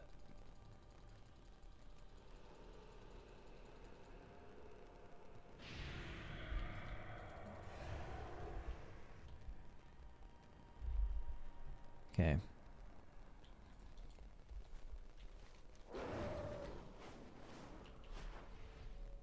The OG org dummies, baby. Oh, there's so many people here. Hello. So do we just... Wait, okay, what is this? Frozen Dominion. Pillar of Frost now summons a Remorseless Winter that lasts 4 seconds. Wait. You don't press Pillar of Frost... Or you don't press Remorseless Winter anymore? Or is that just specifically a talent? Yeah, Frozen Dominion. Replaces Remorseless Winter. Pillar Frost now summons Remorseless Winter that lasts 4 seconds longer. Okay. Well, now I don't have anything bound to like a pretty prime fucking keybind. I don't know if I like that. Shit. Is there a new button I can bind? Hopefully. What do we got here? Frost Reaper. Frost Scythe for Mythic Plus, maybe. Maybe that's a Frost Scythe angle.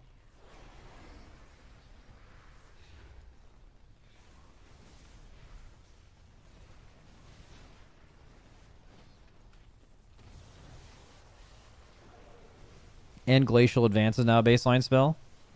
Alright, you know, let's just fucking get in here. So, I was just gonna, like, rip a pillar and go with no Remorseless, but because you probably want to use Breath going into pillars, so is your opener, like, a blit... Oh, I don't... Oh, wait, 1 second. My Runic Power Bar isn't on somehow. That's weird. Okay. So, Resource Bar is set to load never. Solved? Nope, not solved. Negator has vehicle UI. Turn that off. Still not there.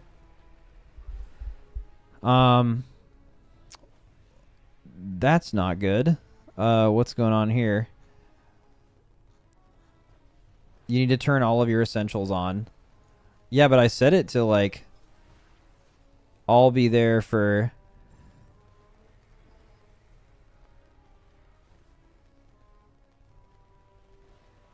A Blit plus Empower gives you enough RP for Breath instantly. Oh, shit. A Blit, Empowerment Weapon, Breath, Pillar, Macro, normal shit.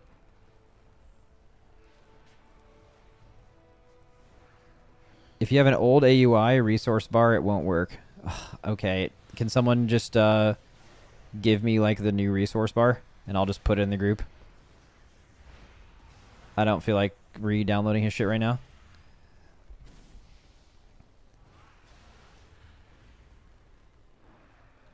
You can just turn on personal resource in game settings. Oh, that. I see. Okay, I mean, I guess that does... Where does that show up, though? It's nowhere to be seen. No, it doesn't work.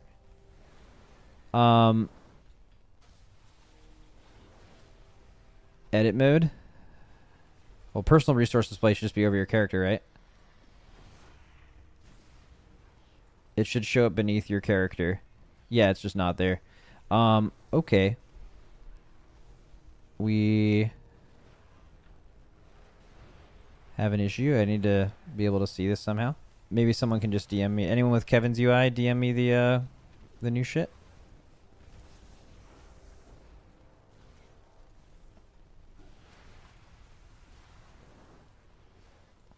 I guess I could just enable LVUI version. I'm in combat for a minute because I spawned this little dude. Dude, this Ellie Shaman is making shit happen on my screen right now.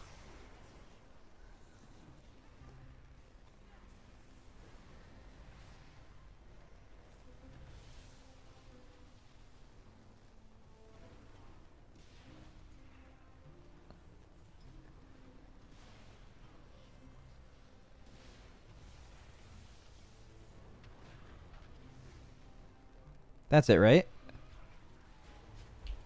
Yeah, that's it. So we can see it there. I just need to move it. Attach to detach from frame. Hit a little movers. Put the player power bar here. Yeah, okay, we're making it work. This kind of works. Oh, we can take D&D off the bar too. Dude, wait, D&D and Remorseless go off the bar? What am I going to even show? That's insane. There's just they just removed everything. All the trackable stuff. Rep Pally mode.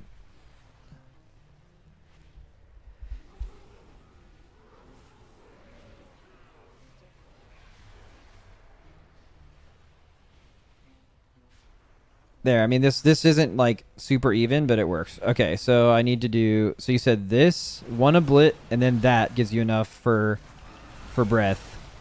And then you're just blasted. Okay. Except I don't have like a breath aura, which I would need for this.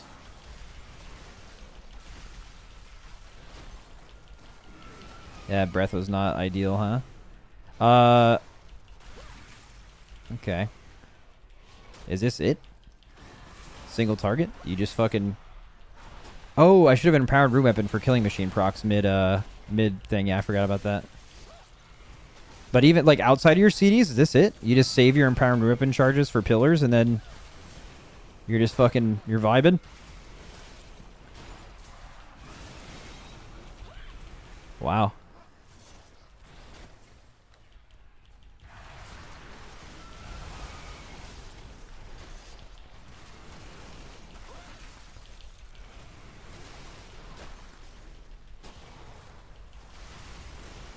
Oh, is it? It's a global too, right? Empowered new weapon. Also, Pillar of Frost isn't showing up. I'm gonna change that real quick.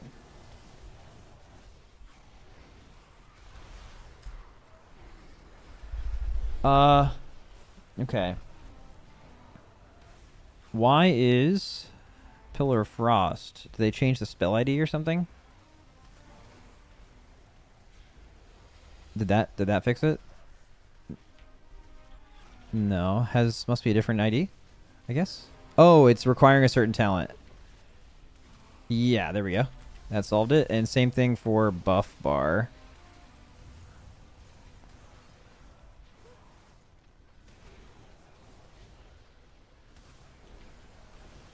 Sweet. Also, Breath of Syndragosa, probably something similar, because they changed that. Oh no, he has like a different breath indicator. You'd actually want to just do this now. Like, you could just duplicate this and set it to, yeah, call it, for PTR, right? You don't care. Just, Breath of Syndragosa. Then that'll work as well. Probably a better aura for that in general, and then we can get rid of the other breath one.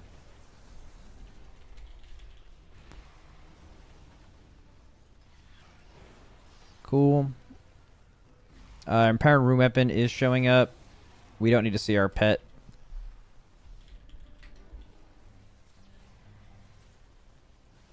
Definitely don't want Raised Dead on there. And we no longer need Remorseless Winter.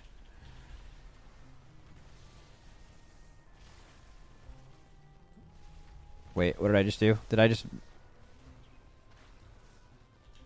made all my buttons? No, okay, we're good. And then I kind of want to do a dungeon with AoE build. This is crazy. Do you D&D and AoE at all?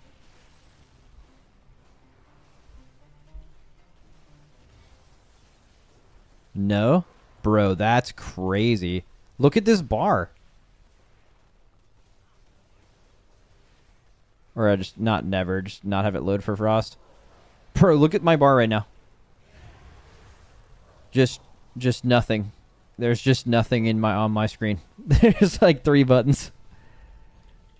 Definitely want to move one up though. So Empowered Room Weapon is definitely like way more important now. You want that way high up. Also, new bind for that maybe? Maybe new bind for old Empowered Room Weapon. Because Remorseless Winter just had a way more primo keybind. Maybe we'll try that. Or D&D, one of those two. That's great. And you still want a D&D to like... You could have random niche uses for D&D, like pulling stuff from range and stuff. Oh, Glacial Advance. Oh, it's just built in. Okay. All right, let me do this again. So pull, you just a blit. Oh, I used that twice. Oops. Oopsie. So wait, is Empowered Ribbon off the GCD or not?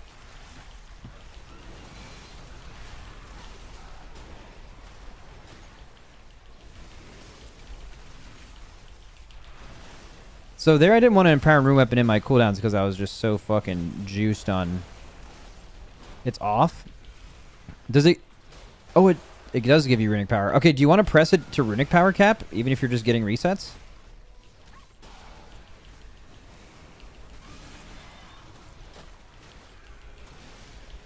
Like, in your cooldowns, do you want a Runic Power cap with it? I didn't use it in my pillar because of that.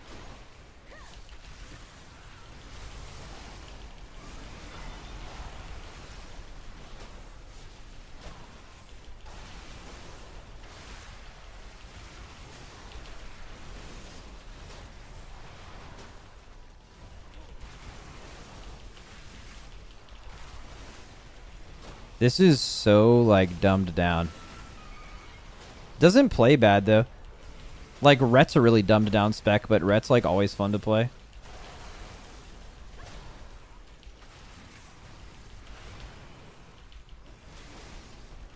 It's like, right now, I'd want to...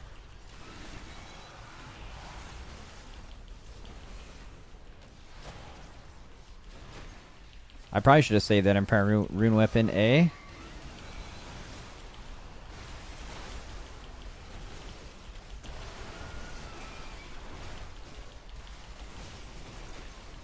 Oh, I don't have damage meters on. I wonder how much my breath is doing of my damage. Like, is breath owning?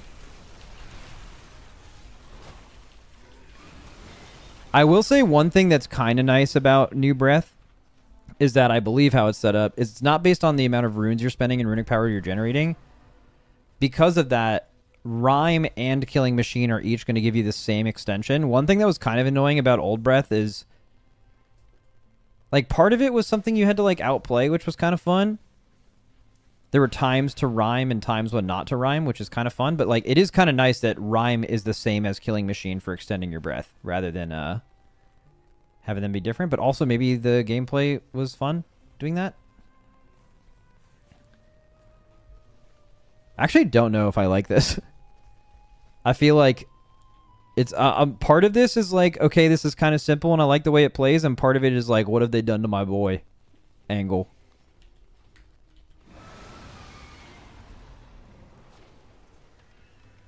Max, I beg you, use your Mazer CD to summon your riders. Oh, yeah. I mean, that's not going to affect, like, the gameplay of it, though. It does look sick. Like, these little dudes.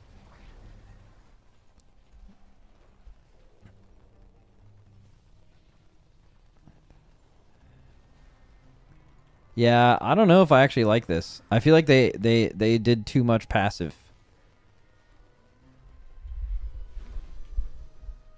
Oh, I got PI'd, bro. And I'm getting ogged. Yo. Holy. I got the fucking tank buff, too. Okay.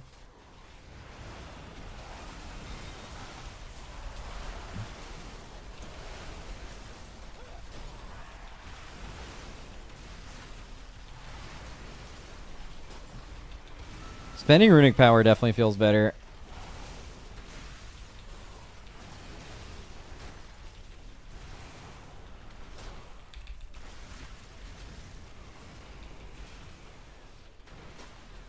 So, how does Empowered Rune Weapon work? It doesn't give you runes, but it makes you able to use killing?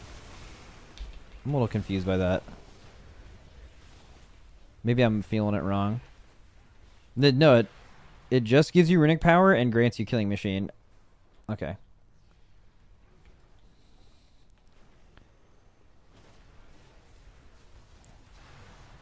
Consuming Killing Machine just in general just fires a Glacial Advance. Okay, that's going to be great for Mythic Plus. Yeah, I can see why this is. So what's the Mythic Plus build, Diffie?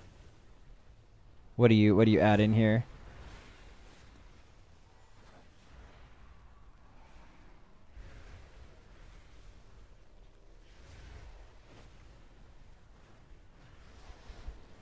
You just play No Dragon and pick up Frost Scythe, and then you play Deathbringer?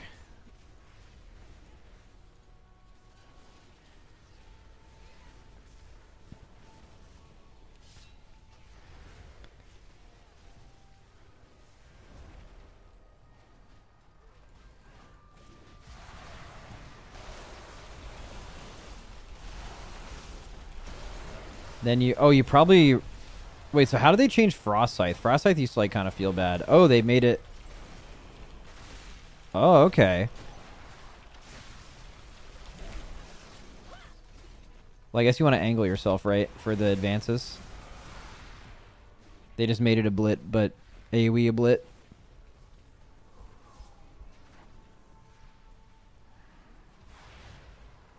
Alright, that's fine.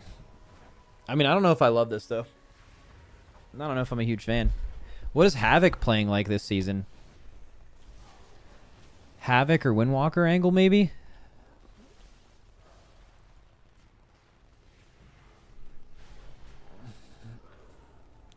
Havoc feels really good. It's a Shark Shoes angle.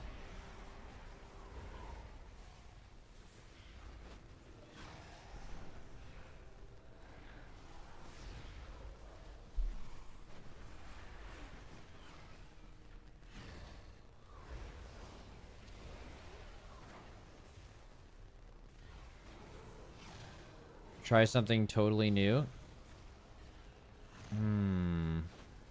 Yeah, that actually, if the chances of me playing a longer into the patch would definitely be a new angle, and it's fun, but I don't know.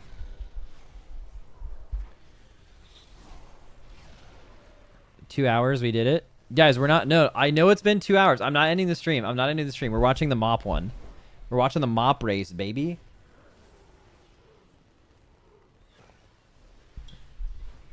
Dude, Mogishan Vaults is high key.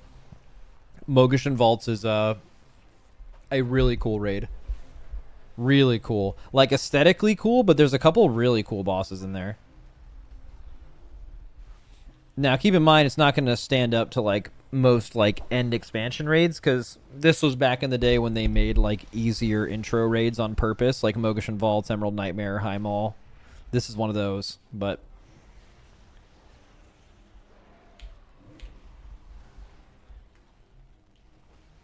we really eating good with an over 2 hour stream. Dude, all right, whatever. I'm going to go get a snack because you said that. Oh, I want to see some of those interviews. Someone find a link to those interviews you're talking about.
All right, where the fuck's this interview?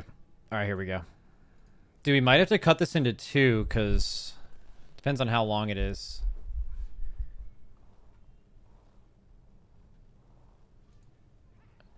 We got an interview with Blizzard.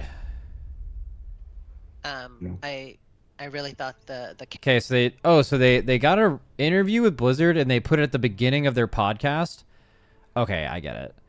I was like, bro, did they get an hour and 40-minute interview? That would be insane. Okay, this is really cool. Interested in seeing this. Now, I hate clicking on the bench videos. This is my one of the only times I've ever done this. But interview, you know what I'm saying? I bet they would ask good interview questions. Wait, is it just Tettles? on the head is incredibly cute. All right, and we have been blessed. Oh no, it's all of by them. We've been blessed by the gods. All right, let me move my camera. Where can my camera be? There, here, here. Yeah. Over the Wowhead logo. You're mad. Gods from Blizzard up high, giving us a great interview with two lovely guests. Oh, he's doing this in their face. Senior game designer, lover of Resto Shaman, famed slayer of Mythic Galliwix. We have the senior. All right, hold on. Hold on. Tettles, you're doing too much right now. Game producer George Velev, and certainly last but not least, we have the lead quest designer, the lover of Hallowfall, and the Super Bloom creator, Stephanie Yoon. Welcome, guys. How's your guys' day been so far? Better now after that. Incredible. Any other information that you guys want the audience to know about your guys' self? I love kimchi. I don't know. That's about it. I also love kimchi. Else. Yeah, but I'm Korean, so I mean, I think that's for granted. That's valid. Have you guys ever had, like, gone to a somewhat nicer place and had kimchi fried rice or cooked it yourself? I think that might be the best singular variant of fried rice. Kimchi fried rice goes absolutely insane. So let's jump into some of the questions. So I have the first question here, and I just wanted to know, like, what lessons did you guys learn with the puzzling cartel chips in Season 2? Are we going to potentially see them returning in Season 3? We got a lot of early feedback around Mythic Plus and how players who engage in Mythic Plus content wanted to interact with the cartel chip system. We feel like we acted pretty quickly on it. In terms of it coming back for future updates, it's not something we can really comment on this time. However, we've seen that players are really receptive to, Dinar-esque systems, so it's not off the table. How do you guys think that went? How do you guys think Dinar's went? It was like a little rocky with how they were introduced, but like, is it still we're glad we have them rather than no bueno? I didn't like them. That's crazy. I mean, it's just giving you more, but I think an issue with it was like it didn't happen early enough in a patch, right? For a lot of people, but Blizzard's like really afraid to do that. We've talked about how like they're never going to have the catalyst come out right away and then make it 8 weeks later. They're going to make it 8 weeks later and then keep moving it forward because you can't really do it the other way. Tell you what, Dinars were incredible for making sure our characters got geared. Like Race World first shit in Farm.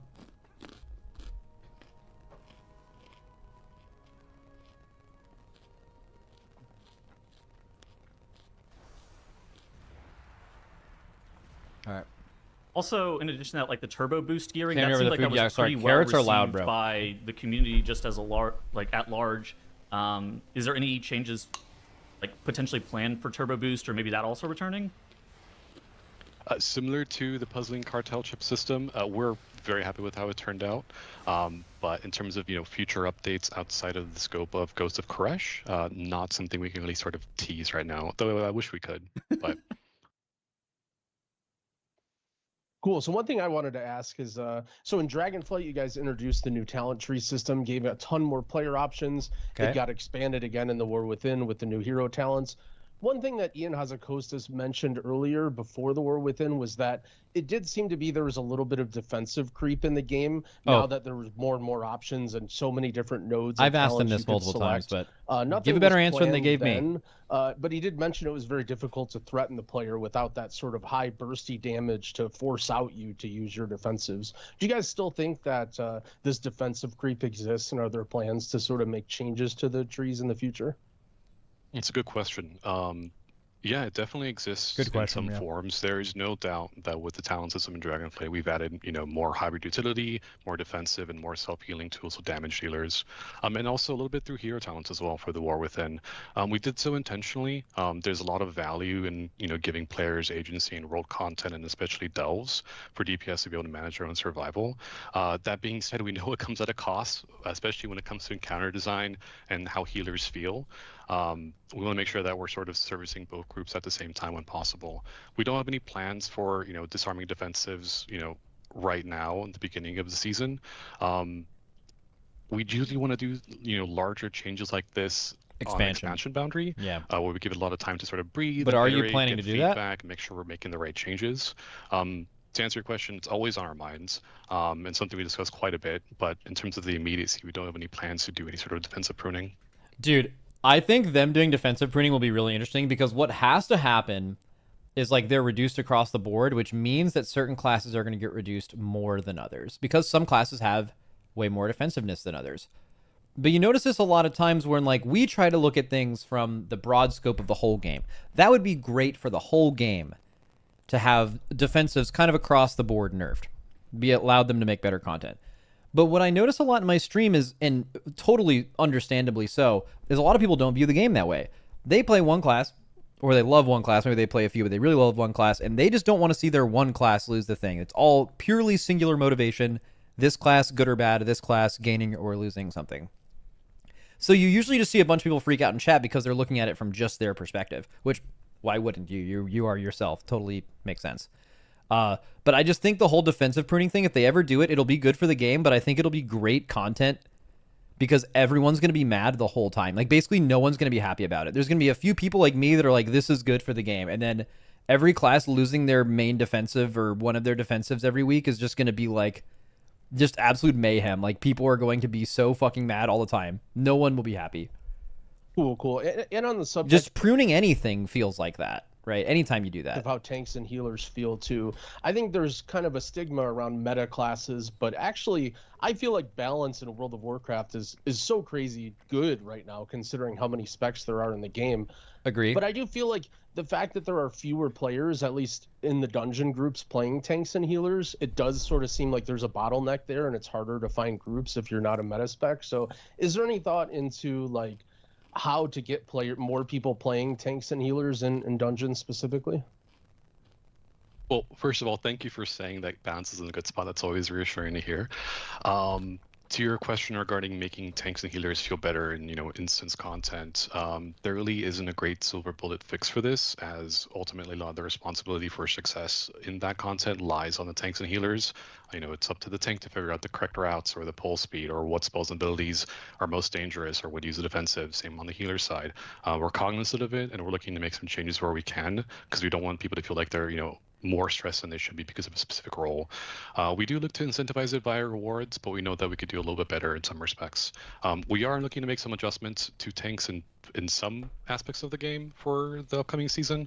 For PvP specifically, we're making tanks feel like they're more impactful when they have to hold the flag instead of relying on damage okay. I thought they were going to talk about arena. We also made a hotfix, I believe, late in season 2 or middle season 2, depending on what you consider late, to buff threat. And that's certainly a tool in our toolbox for when it comes to making tanks feel a little bit more empowered in Mythic Plus. I think they could have done that better, but it's fine. Alrighty. I wanted to ask a couple questions about the questing here. So 11.2 is trying something new with putting the story and quests of the equal domain. Of spoilers though, with how available the raid ending cinematic is these days. We're gonna skip this too. Pivoting a little bit to a little bit more raid focused questions. We've seen a discussion about like disarmaments related towards add-ons in the future of the game. And personally, having done all the raid testing, it seems like pretty few of the bosses actually have strict weak aura requirements or add-on requirements. Is this like a deliberate choice? Is that true?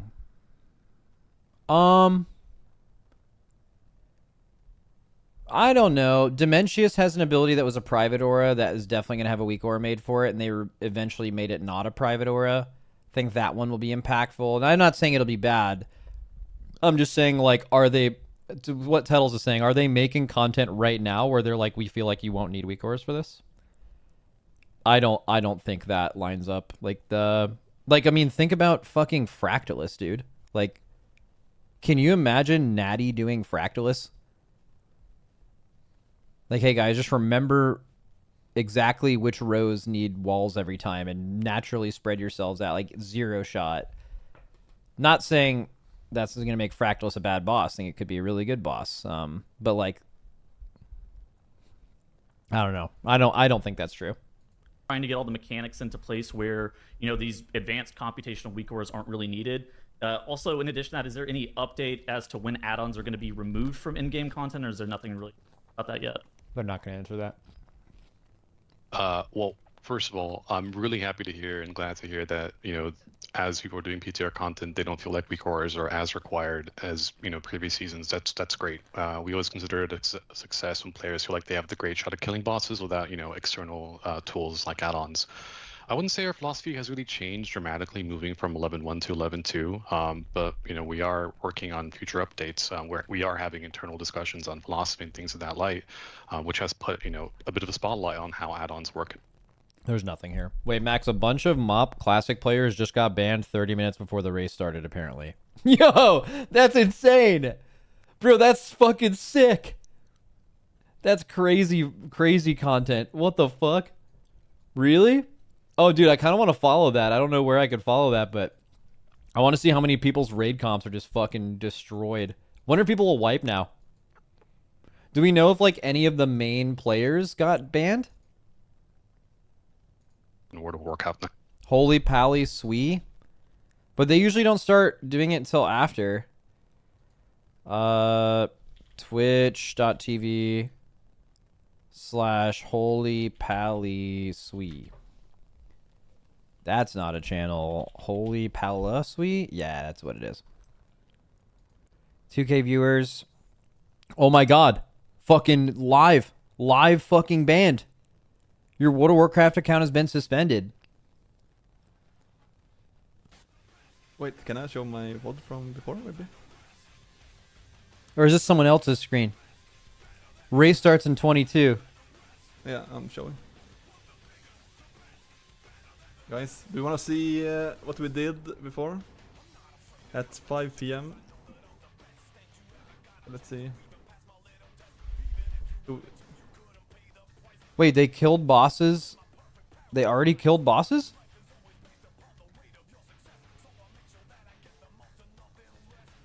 Wait, progress got banned.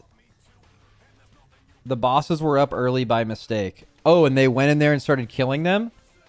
Guys, if you want to have world first boss, you need to have rested XP running. RXP in the chat. So they released it early. I mean, yeah, but like that's crazy going in there and doing that. Like just not even when something was live. Did you guys know Blood Legion got banned back in the day because there was like raid testing open for one boss in Siege of Orgrimmar, but they left a couple of other bosses up after testing was over, and Blood Legion just stayed online on PTR, by the way, not even live, and like pulled bosses that weren't supposed to be up, and they banned them for that. You know what I'm saying? So like doing it on live is so obviously like you're a fucking psychopath for doing that. Like they're going to ban you. Why would it be bannable to go in if it lets you? I mean, if there's like an announced start time and it's up early and I mean, it depends on what you have to lose, right? Like during the race, you're not going to do something like that in retail, but like in Classic, maybe you just assumed you could go in there and it's not surprising they banned them. You got to be asking yourself, should we be doing this? But sometimes you get ahead of yourself. Sorry? Oh yeah, jump in. Okay, so wait, is it just progress, though? Is it just progress that's banned? Because they were just the only ones that went in early. Wait, can I show my VOD from before, maybe? Was progress the favorite for this? Important. I'm showing. They were the huge favorite? It's them and potentially one other guild? Alright, dude, now... maybe now this shit'll be hype. Maybe that's what we need to do for the Race to World first. Let's see. And WoW. Just ban all the, like, top competitors and then just see what happens after that. You'll get your 3 or 4 horse race or whatever.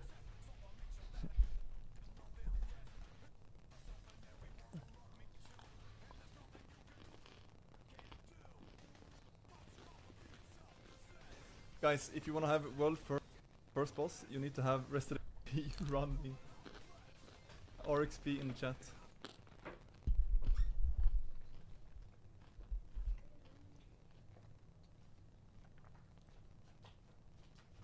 I mean, how long are they suspended? Like, I imagine they didn't suspend them for like hell long, right? Let's see. Due to the same bug earlier today, the Mogashan Vaults raid was briefly accessible to players before being closed, and a very small group of players were able to kill bosses inside. To address this, we've identified all of the accounts that gained early access and were found to have killed a boss, and all have been temporarily suspended. Their suspensions are long enough to keep them out for a few hours, a time frame that will include the first clears of Mogashan. Okay, so they're basically just like not letting them compete because of it. Yeah, man, that's harsh. It's not a long ban, but it's like long enough to... Bro, imagine they have second accounts. 4-hour bans, censura. That's what we did, bro. We did that in Tomb of Sargeras. They banned like 9 of our players, so we got them all like other accounts to play on, like people's second accounts and shit. And then Blizzard found those out. And then there was then again that happened again, and then they just kept banning us, and then we eventually just gave up. But they could run one of those back. Oh yeah, you will get You were naughty boys. Well. Yeah, also the only reason we got caught for the second part was because the other top US guild at the time was actually feeding the names of the accounts we were playing to Blizzard themselves. Have proof of that as well. Had one of their officers join us later and had all that information. We by the way, you guys want to know something else funny too? We stopped raiding for 18 days. because of those bans and re-leveled new accounts, and came back and still got the last boss before them. We got US first on the last boss after not raiding for almost 3 weeks. Talk about getting absolutely smoked. Is this the world first ban? We're talking about it.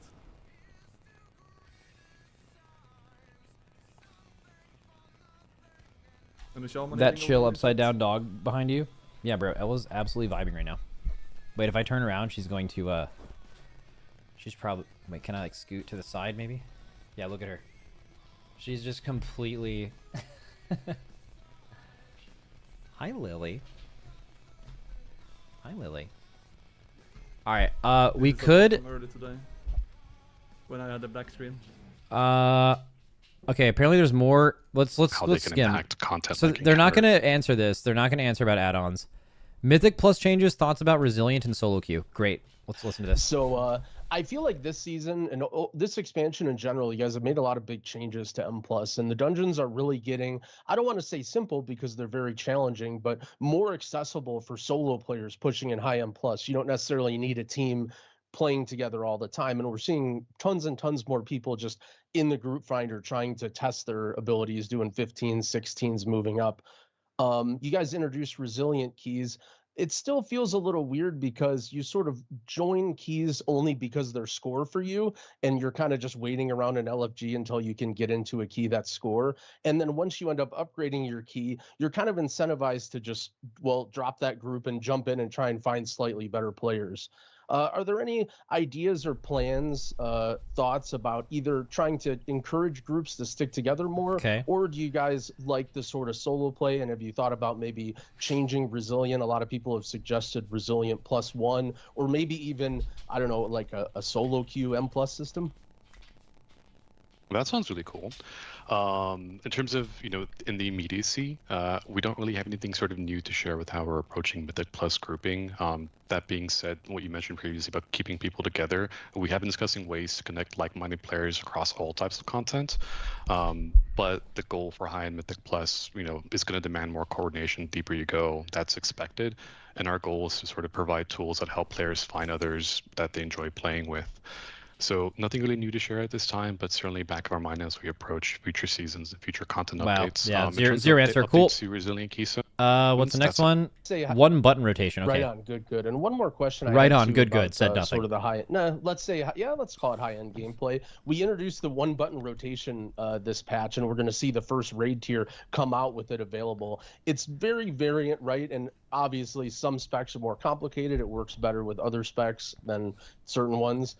In some specs, you could even technically go in, even if you're somebody who's rating at a heroic or maybe even mythic level, use the one button rotation and see a damage gain. I'm interested how you guys have seen the one button rotation working out, and is there any tuning or goals in the system or things that you want to change as current? Yeah. I love this question. We've received, overwhelmingly positive feedback about the feature from all sorts of audiences. In terms of hitting our goals, yeah, absolutely. We're seeing players use he was supposed to say that. running rotations for the first time, probably or true. even as an accessibility tool so they can experience new content in the game for the first time. In terms of hitting tuning goals, we're monitoring data on our end, so how things are shaping up, and we're pretty much aligned with our intentions here, and we're happy with the current penalty that's in place. That is to say, it's certainly possible we will adjust it for the future. It just released last update near the end of the season, so things are on the table if we need to make things. If we need to make nothing really. What are the next questions? Skywriting. So ignore we've had that. Skywriting for 2 expansions now. Which patches need a prologue? Skip that. Tier sets. You're playing ones to very, very impactful ones, depending on what hero talent or what specialization you're playing. Dude, the bench actually had a few good questions. They're getting absolutely stonewalled on them though. Although I got I mean, we've asked a lot of these questions before, and I don't ask them anymore because you just get non-answers. You just expect that's going to be the same. And usually if they have something different, they'll actually bring it up themselves. What do you guys think the right path is for these kind of tier sets moving forward? Are they supposed to be something that's this super impactful, game-warping, rotation-changing thing? Or maybe is it supposed to be something that's a bit more passive, or is it just like on a tier-by-tier basis? I'm happy to answer this, but I'm curious what your preference is first. I personally prefer the more impactful one. I think that it kind of gives me nice rotational changes on a tier by tier basis, but I've seen, you know, a decent amount of feedback that's like, it's too much. It kind of gives me... Yeah, I genuinely don't think anyone wants a massively like gameplay altering tier set every single season. Like ideally you want one like every few seasons, and you want a tier set that like makes you feel strong. Right, but like the whole like, oh, you're pressing a totally different button than before. The reality is those are really hit or miss, and if you miss on a few of those in a season, you don't really like it. So naturally, people are like okay with just getting something that just feels strong. Yeah, I don't know. I could see it going either way. I wonder what his answer will be. Someone else says it's I feel bad for the quest lead just sitting there saying nothing. We've skipped all of the questions, like half the interview so far that was directed towards her because we don't really care about the answer, but she was being interviewed as well. Overstimulation, but personally I prefer it. Impactful one. I'm a similar way. I prefer it to be impactful. It's something to look forward to every tier when you get your 4th set and you feel super powerful. Exactly. I feel like when they're really impactful, yeah, but powerful doesn't have to be hard though, because let's say you have a crazy impactful tier set on season 1, and then it's season 2, and it's like, well, you have sort of either that creep, or you end up really disappointed, or you have problems where you might want to run two piece because the last tier bonus was so Max, good. there's an interview I linked in Discord that explains the optional boss. Bro, I know you posted that like 4 times. We're doing another interview right now, and then we're gonna watch the mop race, and then we'll look at it. Like, that's not a word.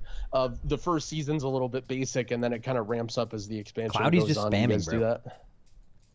I mean, y'all answered the question by yourselves, but yeah, in terms of how we treat seasonal set bonuses, talking about season 3 specifically, a part of why we made season 3 set bonuses maybe a little bit more impactful or a little bit more complicated is because we heard from a lot of players that season 2 set bonuses felt a little bit too passive.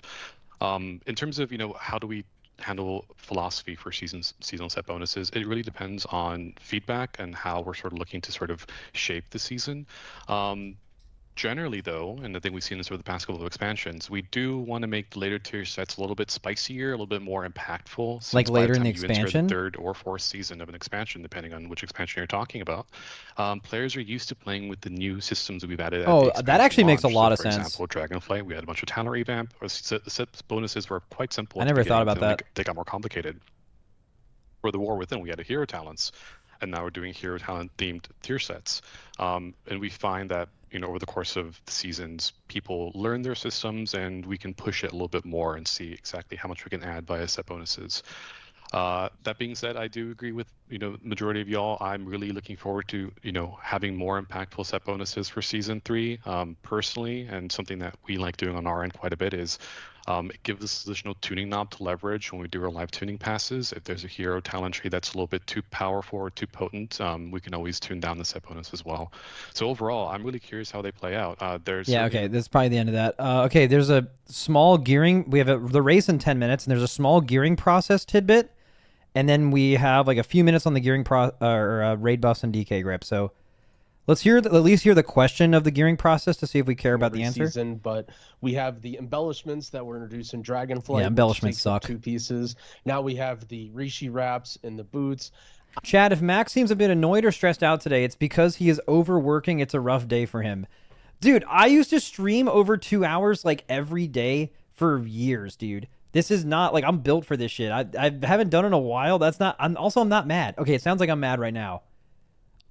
I'm just mad because you said that. I'm not mad, dude. I'm feeling amazing right now. Let's watch this. Woo! Fucking love this interview right now. A lot of these items sort of feel like it's a required slot, and you don't actually have that many, specific things other than jewelry and trinkets that you're trying to farm from either the dungeons or the raid. Is this a plan for your guys' gearing? Do you like the way it's shaped up, or I guess I'm just interested in your thoughts on this one? Yeah, we've heard this feedback quite a lot. We don't have any immediate sort of plans to the raid buff question. So it's been implied that the DK raid buff appears to be death grip. While Manaforged Omega could have, some bosses with adds to grip, future tiers could not.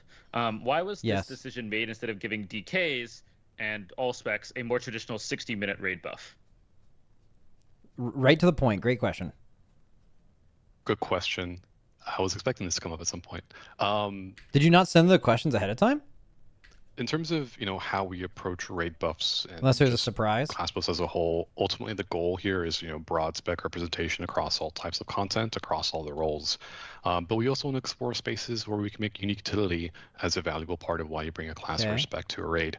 A good example of this is Warlock. They don't really bring a 60-minute cooldown or a raid buff. They bring Healthstone and Gateway, but that's still extremely impactful.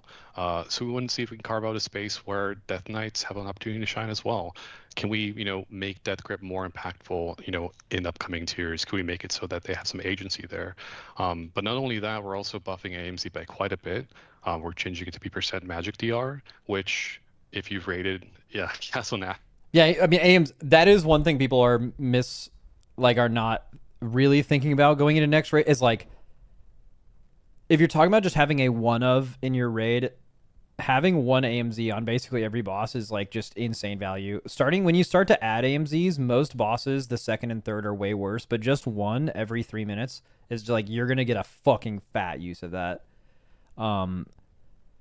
That being said, though, I do understand why they're still mad about Death Grip, though, because, are we going to make sure bosses have grips? Cool, but you're not going to make sure every boss has grips. That means you get sat for half the raid, potentially, where other classes don't have to deal with that. It is annoying. But they're clearly trying to go down the Warlock, Hunter, Evoker path of not actually having a raid buff and trying to just build their value to where you just always want at least one of them, which has been working for Warlock forever. Has worked for Evoker, but it's hard to tell because there's always been one Evoker spec every patch that's just absurdly overpowered. But yeah, I think that's one thing where people are kind of underrating AMZ going into this patch, I think. And it's only in raid though. Oh yeah, Mythic plus raid buffs are a totally different animal and have a ton of issues. I'm speaking purely in raid. They're crazy and AMZ is crazy insane. In raid, a lot of times with the best AMZ uses, the AMZ just gets almost instantly absorbed, at least during the race. I can't speak for outside of that. And it turns it into an actual real cooldown. In Mythic Plus, it's like an objective nerf to AMZ, which really sucks. You might remember just how powerful that could be. And in general, we're looking to sort of see if we can spice up why you want to bring certain raids or specs. Why you want to bring certain classes or specs to a raid. Maybe there's some really unique utility with AMS. Wouldn't be the first time, or Death Advance. Maybe they can trivialize certain raid mechanics because of those two abilities. We don't want to just sort of default to the 60-minute raid buff. We want to see if we can explore. That wasn't on my end. That was their end. Spaces first. In terms of future tiers, not having adds to grip. When we talk about encounter design and combat design, we discuss these topics amongst ourselves. We will make sure that we're always carving out opportunities for not just Death Knights, but for all classes to sort of perform and shine. That's great. I mean, good. Is there anything that you need to grip in Mana Forge? Yeah, multiple bosses, including the end boss. Oh, I was going to say, as a follow-up, because I know all the DKs are going to get at me if I don't mention this, raid buffs are good in M+2, and I think that, AMZ was buffed in raid, but it is nerfed in M+, so I think a lot of the dungeon DKs are a little bit concerned about that. I know balance is a very complicated issue, but I know I got to throw that out there for all of our DK listeners. No, I appreciate that. Thank you for the feedback. I mean, we'll take it to the team and look into it. Well, I'm sure the team knows that. When we made the AMZ changes, I believe AMZ was still was a flat value, so we can certainly take a look and see if we can do some updates there as well. I mean, it was just simply it was a DR that had a damage cap that in Mythic Plus didn't get it absorbed, so they just made the cooldown 1 minute less, or one more minute, which is just bad, right?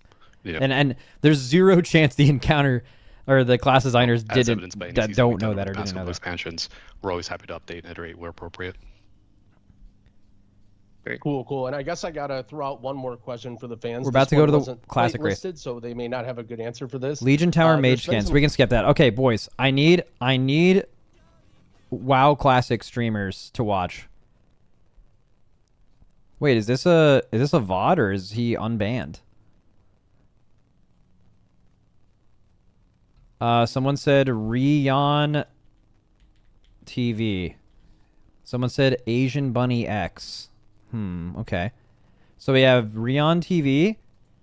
With what guild is this person in? This person's in Step Brothers. All right, who are the top competitors, boys? Who are the top competitors? What's another team I can look at here? Malvanis for Newman. Okay. Malvanis. Hopefully some of them stream with comms.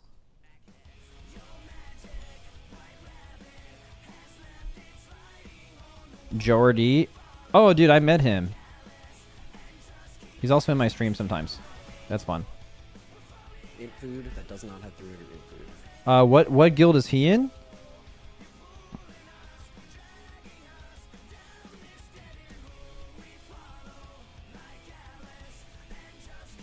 All right, sorry. Is there any guild that's like in heavy competition right now that we do not have a POV of?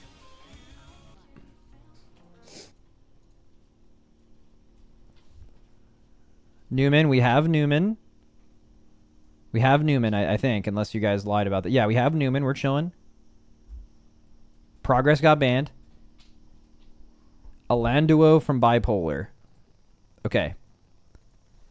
How do you spell that? Uando? That is just not... Okay. A-H-L-O-A...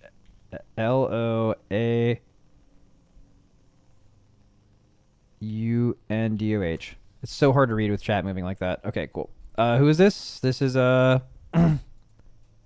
what guild is this person in? You said they were in... Bipolar. Okay, so we got Bipolar. Who are like the actual favorites? Is it Newman and Bipolar? Are those the two, now that Progress is gone, that we think are going to win?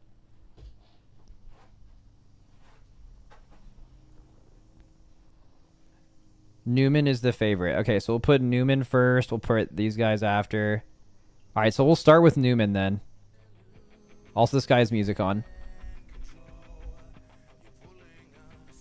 Max from last classic race, Newman won, Progress close second, Step Brothers third, best NA was who? Okay. Okay, so we're watching Newman and Step Brothers, W. I'm loving that right now.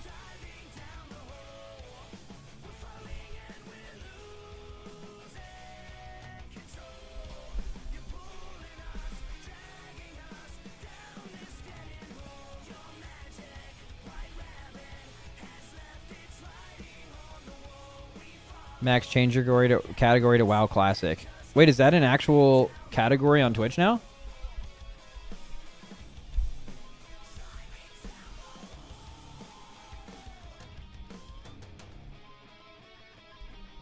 I feel like no one uses that.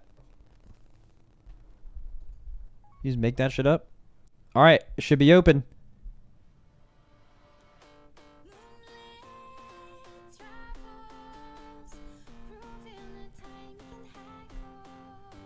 Alright, this guy's AFK. Buddy, go in the raid. Big dog. Wait, is he sitting for the first... No, he's there. Watch your feet. Watch your feet as soon as you zone in. Bro, his loading screen was instant. Holy shit. Alright, so they're playing 4 DPS DKs, Tank DK, Prot Warrior, couple DPS Warriors, 5 Hunters, 3 DPS Shamans, 1 Healer Shaman. Wait, let me move my camera back, yeah? Kick. Kick. Kick. I guess I could... Kick. Kick. Kick.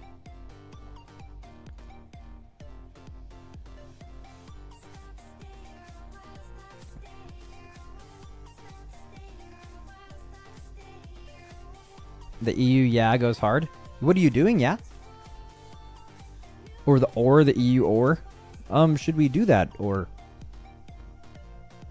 Throwing that shit at the end. God damn. Kick. Kick. Kick. Kick. Kick. Kick. Alright, who's the first to pull the boss? Kick. Checking in on next other guild. Kick. Other guild is just sitting here waiting. Bro. Bro. Pull it all together like beasts. Like these guys. There's AoEing through it. Fuck it. Bros are losing to trash. Come on now. Okay, pulling this is a super interesting first boss. I actually think this boss is very good. It's a very good fight. Oh, are they Petrify. Okay. Don't they have like a you tank them too close, they kind of hurt you situation? Use Bloodlust. Aren't you supposed to tank them apart? Is it so not punishing that it doesn't matter? Okay, Jordy's ahead. That's not true. He's fucking way back there. Mine. We're watching the leaders right now. Power down. You can just nuke them together. Bro, that's supreme gaming. Okay, well, when you don't do the fight like this, I actually think this is a really good encounter. Really cool design. Wait, someone just talked. Does that mean that they're actually streaming comms and no one said anything until right now? What the? Do I have one of the other ones unmuted? Mine. Bro, or did he talk? Chains on you. Bro, they are locked the fuck in. Mass If no one's just talking. You just pop a fuck ton of raid CDs for the 100 energy explosion. Oh yeah, look at that. AMZ, barrier, spirit link. Jade petrify.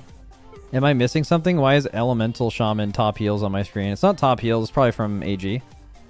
AG is just really strong. Dude, Ellie Shaman's being stacked. You know what I find really interesting? Why their raid comp is like 3 DPS Shamans, 6 Hunters, and 4 DPS DKs instead of stacking whatever one of those is the best. You know what I mean? Like, especially in an old game mode like Classic, I wonder if it's like kind of similar to retail where oftentimes that's not the right thing to do because you just want more variety because of the way classes do damage. Like for DKs, it could be grips specifically, and you don't want to actually have to have people swap. But like the Hunters and the Shamans, for example, like why would you have 7 warriors and 3 shamans instead of like 10 hunters? Why wouldn't you have 10 hunters or 10 shamans? I would need to know specifically what one of them does. Or is it like not everyone plays those specs?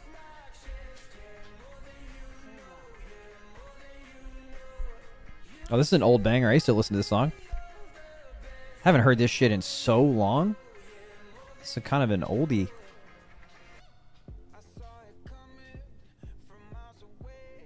This was on my raid playlist like way back in the day too. Maybe for Ancestral Guidance. Oh, so like you need a certain amount of AGs to heal certain bosses, and for every AG you don't need, you play Hunter. That kind of makes sense. Could be a first boss angle too. This is also kind of a cool boss. Arcane Phase.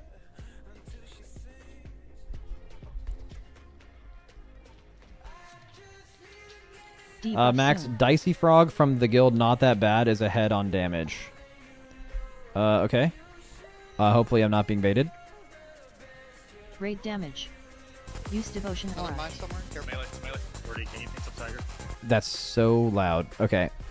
They are ahead. Wait a second. Debuff soon. Okay, well they're doing the other thing. So instead of playing 4 DKs and 3 shamans or whatever, they're just playing the 1 Ellie shaman, they're playing 1 resto, and they are playing 11 hunters. Holy shit. I wonder if that'll ever catch up somewhere. That's actually kind of interesting. So what, they're at 68%. Let's put them near the front here. They're at 68% and they're at 69. Oh my god, they're within like 1%. Wow. I wonder, well, I mean, the Unholy DKs are topping currently for this guild. What does it look like with the other guild? Same. Actually, the Ellie's top. Damn, their Ellie's popping the fuck off. Holy shit. At least we got a race, though. We got some gamers here. Okay, 59% for this guild. 61 here. Okay, so they're like pulling ahead a little bit. Could be different cooldown timings. Wait, so they're 1 minute and 42 into the boss. Shield cast. And this guild is just now getting to 1 minute and 42. So interesting. The other guild just pulled the boss earlier, but I think Newman might actually have more damage. Let me see. So let me see what the boss is at for this other guild. Okay, they're at the 2 minute and 5 second mark. The boss is exactly 50%. When this guild gets 205, their boss is at like 51. Yeah, so their damage is like really similar. Shield soon. They're just like, they pulled the boss like 8 seconds earlier. Shield cast.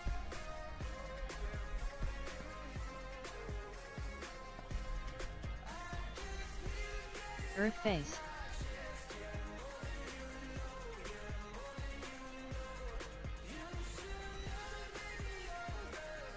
Prot Warrior on top. That's Yeah, yeah. Vengeance is a thing. Also, this is a specific boss where tanks get some they get some like abilities and shit.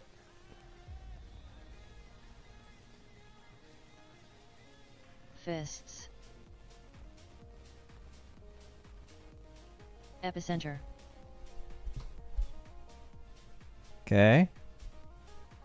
So their tank is topping. Is the other guild's tank topping? Oh yeah, except it's a Brewmaster monk.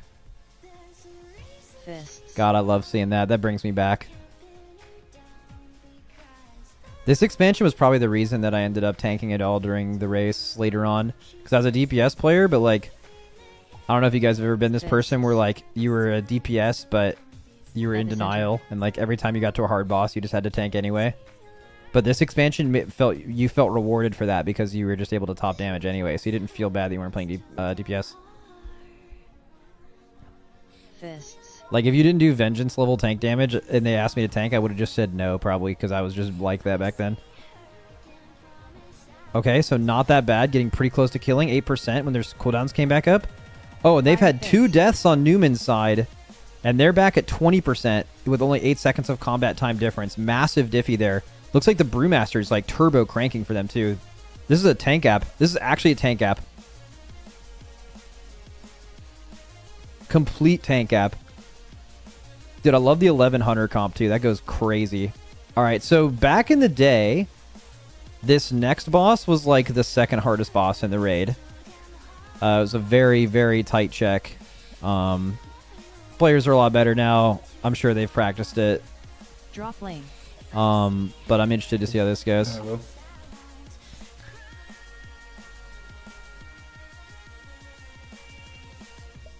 Lobes? Yeah, bro. We were there.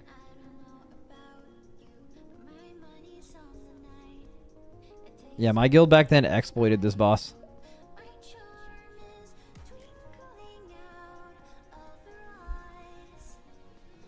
Oh, they're doing a interesting.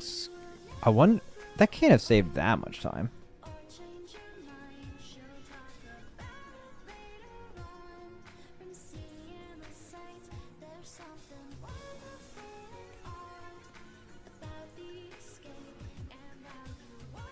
Dude, the best part is we're watching the actual tank POV, like the person who's owning. Look at this dam, dude. Look at this dam.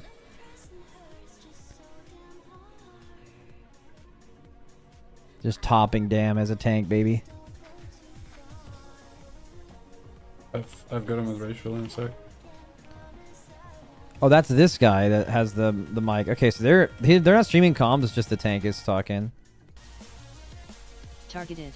Okay, so let's look at trash now. So they're ready to pull Garajal in 20 seconds.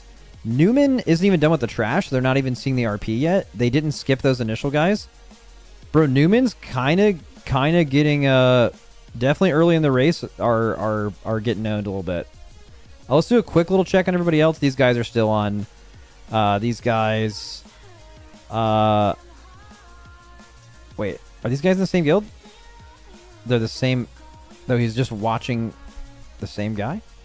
I don't know. Either way. Okay, so they're pulling Garajal. Let's watch Garajal. They're the first team to pull. And we're watching the Brewmaster. AHL is hate watching. Oh, okay. W hate watch. Look at all those crows. Oh yeah, Murder of Crows. That's when that ability got released, right? Or no, was that in Kata? Voodoo dolls.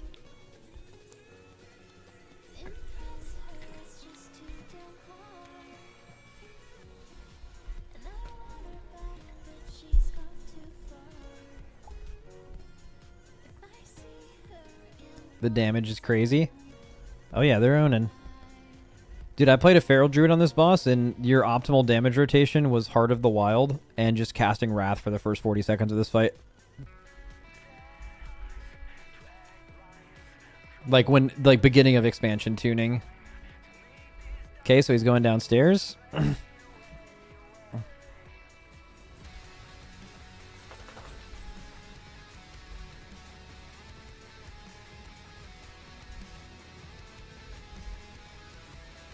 Oh, he's probably okay. He's got a... Oh, no, you have to die to go back up, right? He's just getting casted on. Or wait, no, he dies on purpose.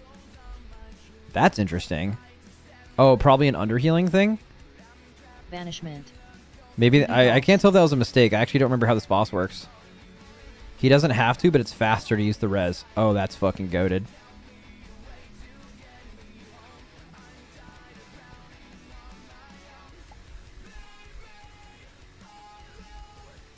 Okay, doing a quick check here on Newman. Newman has Garajal at 40. Oh, Newman is caught up. Newman is at 48%. At 137 on the boss. And this group's only at... Wait. This group's at 37, and they're at 2 minutes and 15 seconds. Okay, so whatever the fuck Newman is doing on boss damage on this is really good. They're just absolutely dunking them. But they pulled the boss later, so they're still a bit behind. See if you can tell in the damage meters. Because, like, they have their hunters topping, but this guild's DKs are topping by a fair amount. And they have more of them.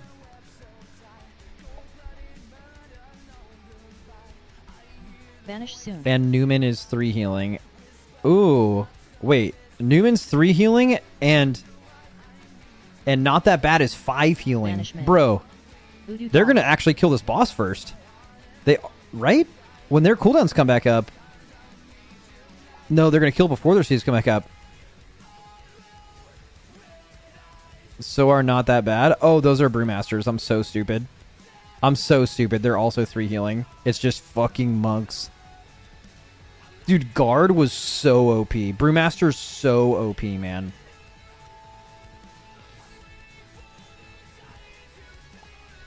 Also, they had Avert Harm. They had a legit raid cooldown. Shout out if you guys remember using Avert Harm back in this expansion. It's just so sketchy. Phase 2. It was like a 20% DR for the whole raid, but you took all of their damage as stagger. Or I think you just took all of their damage, but you took it with Zen Med usually. Okay, so they killed it. Malvanis is 15% behind. Okay. So still pretty ahead going into Spirit Kings. Dude, random Spirit Kings memory. I raided with this guy named Cybrix, Rep Paladin. And we kept wiping because he would auto attack during like the part of Spirit Kings where you can't hit him. Or he didn't auto attack, sorry. He was a Rep Paladin and he used Judge. And he just kept saying, I pre-queued my Judge. Like, we just kept wiping to him pressing a button when you weren't supposed to. And he was like, it was already queued up. He just kept fucking saying that shit. Like, bro, that's not how that works.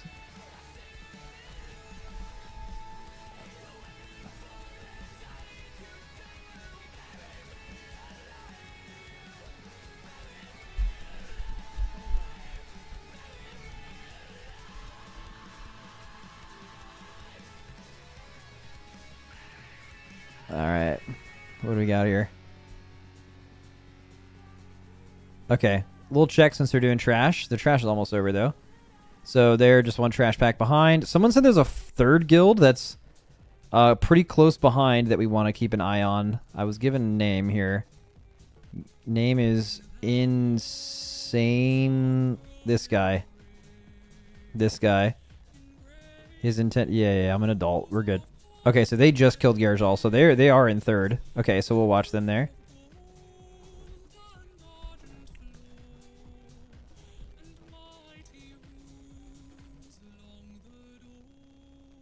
Okay, back to the leader. They have 1 trash pack left. Is it random what order you get the trash in, actually? Yeah, Russian Guild's clearly behind.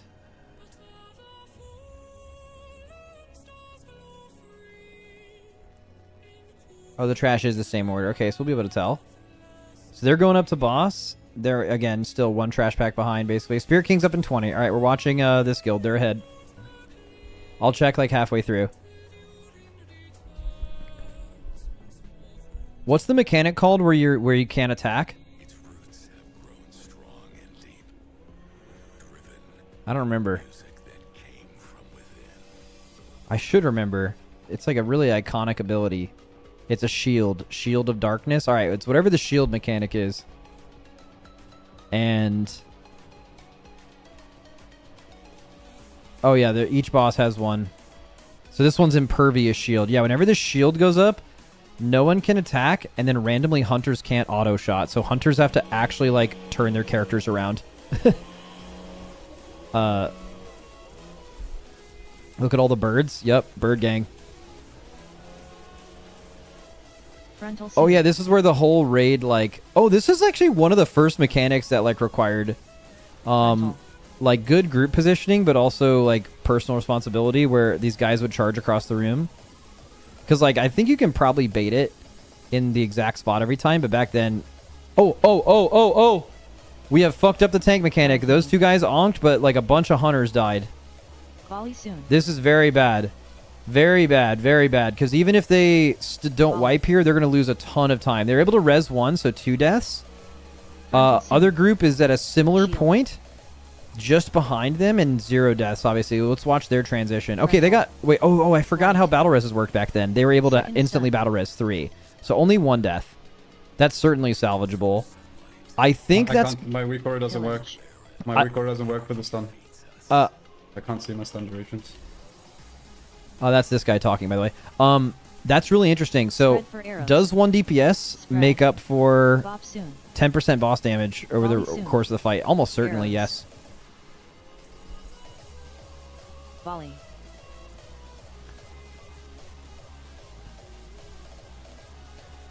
Pretty sure that was a tank goof.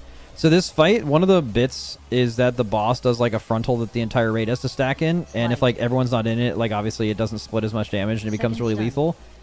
And I think they just like cleaved some random people there on accident. Pillage. Spread. Spread for arrows. They're not spreading. Volley soon. Arrows. Volley.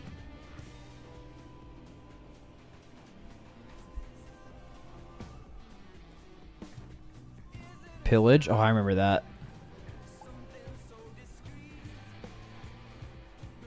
Slight. Okay, I see now. Okay, let's do another check. So the group with 1 dead now has the 3rd boss out with the first boss at 10%. The other group has the 3rd boss out with this guy at a little bit higher. So I'd say they're still ahead. This group is still ahead. Any other deaths? Russian group? Oh, Russian group wiped. Russian group hard wiped on Spirit Kings. Okay, we can close them out. And let's see. Newman, very close. Once this guy dies, I'll check. So once this guy dies, we have 92% on the main boss. Flanking. Other group has 87%. It's crazy close, and they're gaining on them too. Dude, me just closing that tab was ruthless. I guess technically they could have came back. Max check Step Brothers. Okay. Is that... Who the fuck is that? Did I close their tab earlier on accident? That's Riani. Oh yeah, that tab is gone. Alright, well, unfortunate. They're gone. Skull.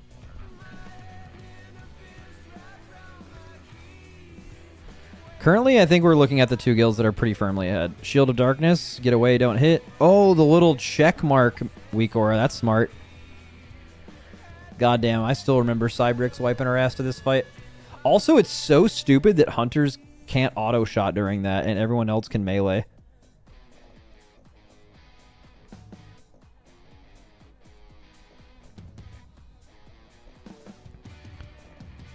Average hunter dam. Yeah. Bait shadows. All right, once Zian dies here, I'm gonna check it again. They were able to get the guy up, by the way. Flanking. So now I do have all 20 players again. This is gonna be very close when this boss dies, assuming there's no other mistakes. This last guy's pretty lethal, if I remember, though. They really want to finish that 3rd man. Also, this was just, I think, one of the better council fights. Just a good council fight. They solved the, like, not cleaving 4 targets all the time AoE Fiesta bullshit by making them, like, you have to deal with one at a time and then another one comes out. It's kind of like Forgotten Experiments before Forgotten Experiments. Stack.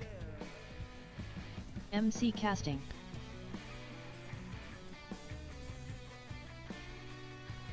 Okay, so now they have the last guy at 72%, and Newman has the last guy at 77, and they've had a death. Looks like they're trying to res them, though. I don't know if they have the res for it. If they don't have the res for it and they're not getting them up and he's not DC'd, that means that they have used those. Oh, no, they have 3 battle reses. That person's just not taking it, waiting, or they're DC'd. That person DC'd. Oh, that's so unfortunate, because without that DC, with no deaths, they probably would have made up the damage they needed here, but I don't think they're going to be able to do it now. Flanking. There's still a lot to go. They have 2 more bosses after this, and it's really hard to wipe on Elegon. MC casting. Dude, I wonder what kind of strat they're going to have for Will the Emperor, because what you did back in the day was you just, like, actually hard CC'd the ads and just burned boss. That sounds like what you do now, but maybe they have a more clever way of doing it.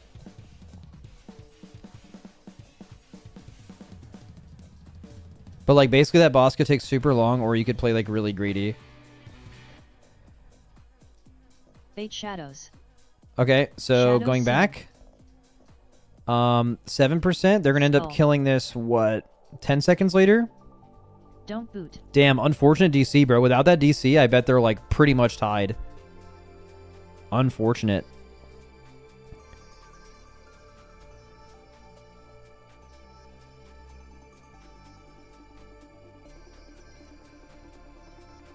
Cool.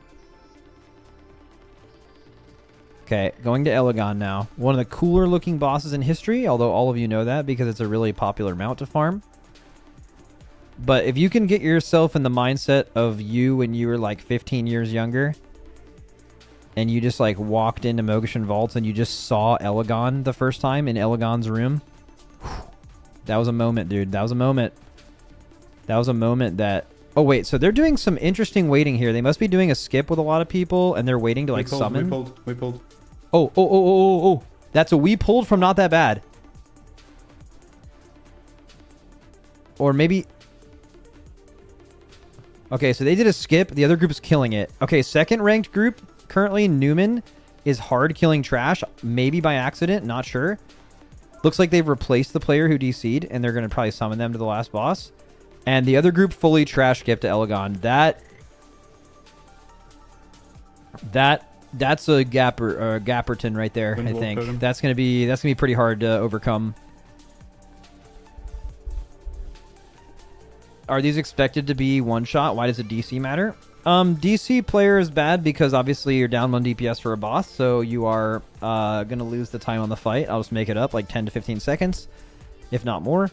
And then also you have to like replace that person in the group and like resummon a new person. So all in all, you probably lose like a minute. And these races are pretty tight. Like a minute's pretty huge. Do you think Newman is tilted yet? It depends on if they have someone telling them where other groups are.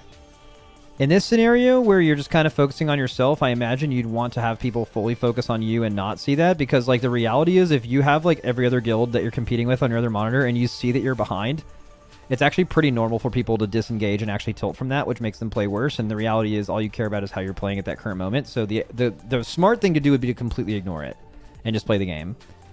But I don't know if that's actually what they're doing though.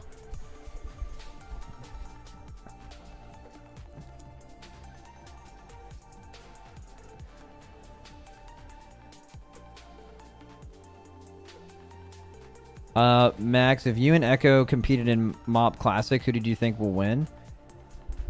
I don't know. We would both get fucking turbo smoked by all of these guilds, though. Oh.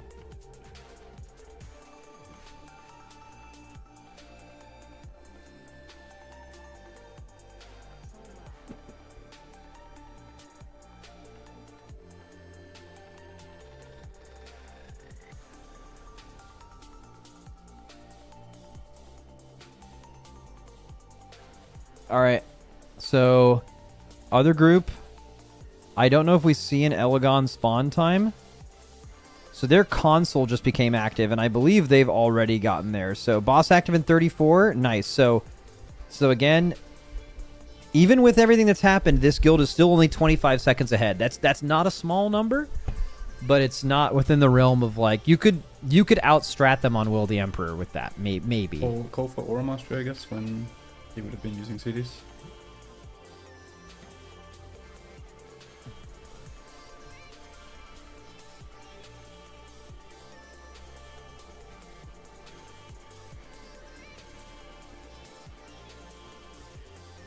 Also, Elegon is low-key, like, an extremely mid-boss. Like, there's really not a lot to this boss. It's not a great fight. But it is, it looks really cool. so, you know.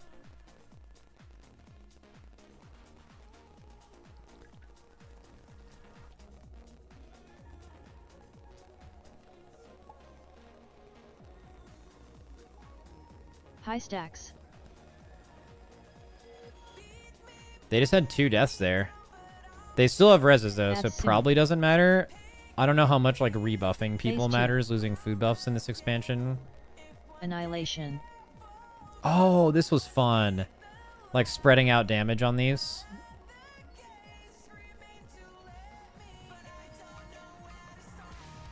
Ads. Is this whole raid race gonna be like a half hour? Yeah, that's just what happens in Classic. Max has an ad in the way of raid frames? Yeah. Get added on. This group has not used a battle res. They have Elegon at 77. This group has it at... Okay, only 7% behind on the boss. How do you remember these fights? I don't know. You remember... Bro, this is like when I loved the game, probably. Because, like, it was a combination of me getting really good at the game, and then also I was just young, and it was all new, had the new factor. So you just remember... It's easy to remember stuff when that was your part. I mean, you guys remember a ton about the game when you were super nostalgic about it right now, because that's like when you were super into that shit for the first time. All right. You're still young at heart? Bro, I'm so young. Oh, they have a 3rd death? They have a res, though. Now, they're definitely at risk. When they res this guy,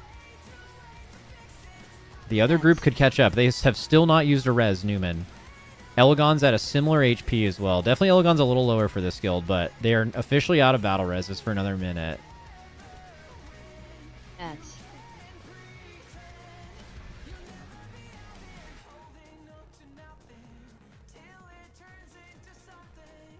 High stacks. WoW peaked when you uploaded a wipe with a higher DPS than kill. Yeah, okay, man.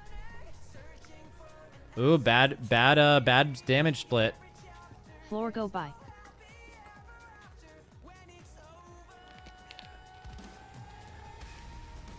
Floor go by. Okay, they could do this more. Okay, no, they're still a decent bit behind. Unless this might be the last conduit.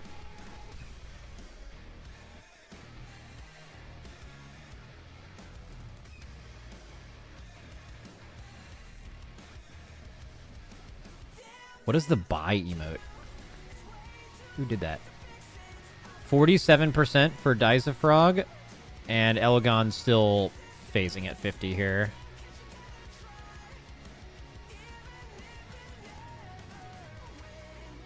Phase 1.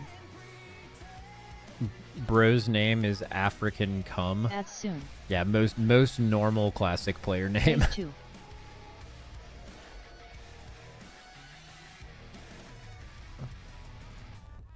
%33% for this guild, and they're at 42. Yeah, I mean, they have just been... This guild, not that bad, has just been steadily ahead. Would this be their first world first if they finish it?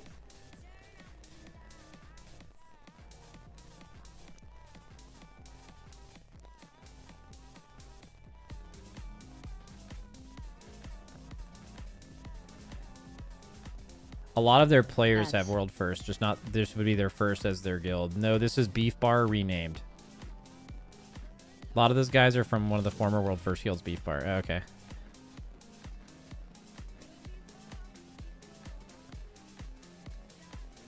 Ads. Oh, Bottle of Infinite Stars. I remember that shit. That shit was beast. All right. How long? Wait. Wait a second. These boys are fucking... They're like one part of the hallway behind the other one. This is very close. Oh, this is tight.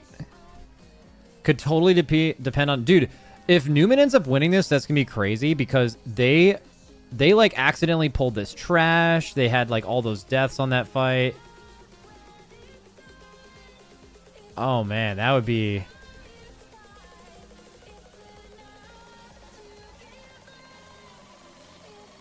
Okay, they're both skipping. When do they actually start? Did they do the things yet? The little things on the side of the room? Looks like they're going to do it now. Wait, they're summoning. Wait, yo, Newman already pulled. 0 summons. Dude, the comp swap is going to lose them the race. Maybe. That's actually insane. Okay, they're like 10 seconds behind. Okay, and then they're just CCing forever. Yep, makes sense. Okay, Newman is in the lead.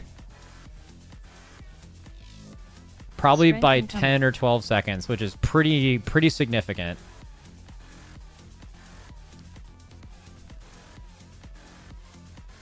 Is this the last boss? Yeah, it is. It's one of the most doesn't look like a last bosses of all time. Not a bad fight, though. I actually kind of enjoyed this fight. Low-key, the melee doing the, like, dance was really fun. Pretty hard. Pretty hard back then.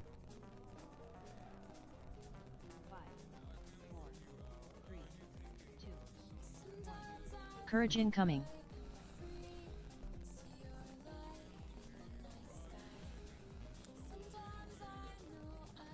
Spark on you. Okay, when do the main guys come out? Strength incoming.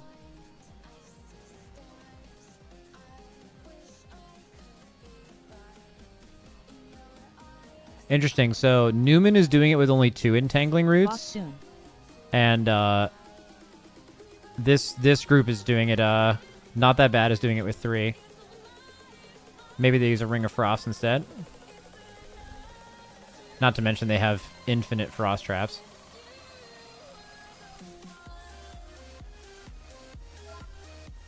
Two dead on Newman's side instantly. They have a res for both, though. Yeah, they do. They have a res for both. Other group is just getting the big guy down now. Let's see if they have similar deaths. Okay, they're double stacking.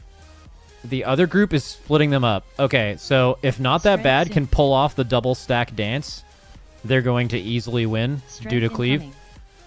Like, easily win. It looks like they're playing it safe. They have another death on this side. I mean, Not That Bad is going to absolutely crank them. Or maybe they just do it at the... Maybe they just do the double dance at the beginning just for cleave. Yeah, okay, so they're not even that far ahead. Or at all. Still zero res is used on Not That Bad so far. Wait, is that a DC? They have 2 reses and this Warlock's been dead for a while. That's pretty tough. Max, how likely is a wipe from any team? It's classics, I would say. Extremely small chance. Strength soon. Strength incoming. Dude, I actually loved playing melee on this fight. This is extremely fun.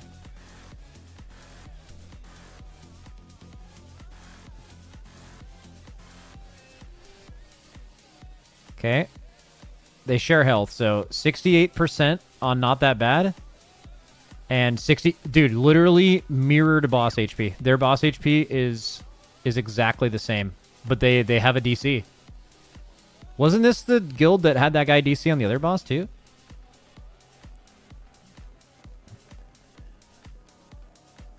Spark on you. Dude. If they end up losing this, it's like purely due to that. Oh, another death? Or this is their first death, actually.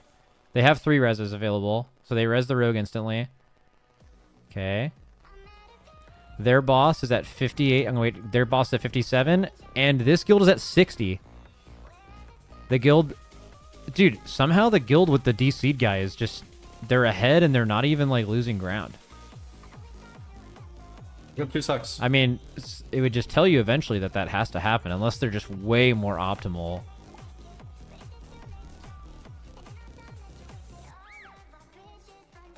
He's back? Okay, he's back. He's back. He's back. They're at 48%. They're at 52. They're hate parsing? What is that? Strength. That can't be a real thing. Strength incoming.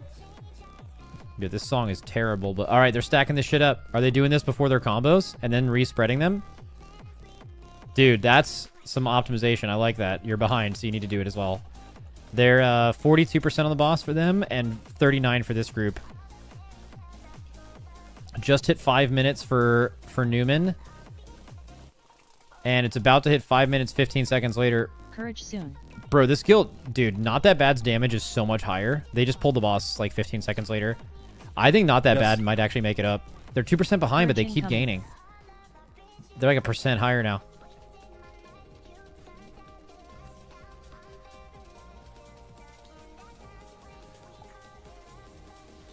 Strength soon. Strength incoming.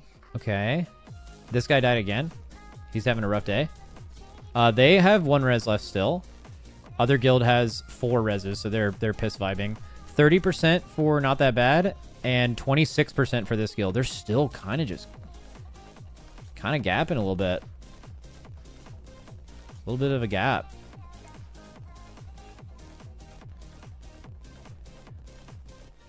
Details is bugged. Yeah, right. That Paladin's a ret. Shoop is a DPS warrior. Creddy is a tank, though. That's correct.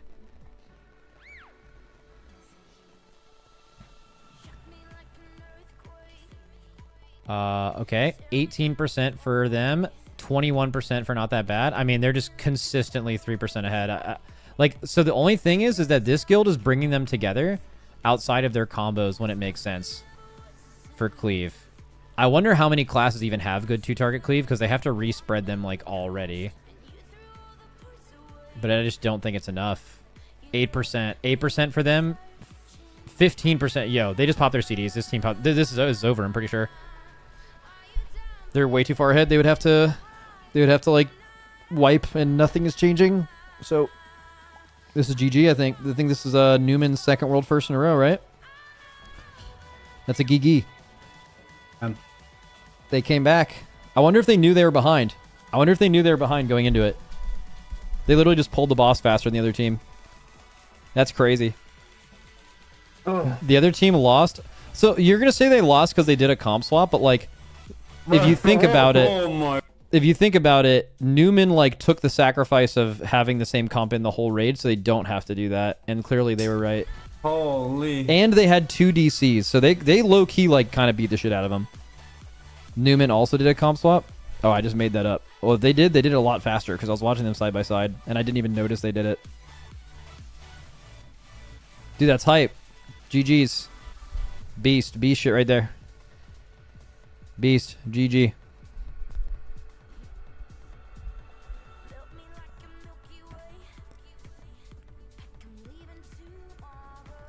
And they had to, dude, I don't understand why they... How did they out DPS them, like, with the death and the other deaths too? Like, that rogue kept dying. They just maybe it's just player gap.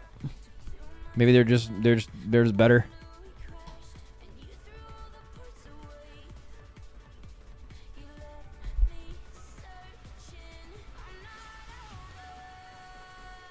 They're hate parsing. We're not. That's not going to be a thing. That doesn't make any sense. Oh my god. Oh! Oh, the star shadow at the end. Holy fuck, look at the damage. Look at the damage. That star shadow was insane. Oh yeah, he kind of pumped a little bit. I think we almost lost. God, seeing that, yeah, you did almost lose.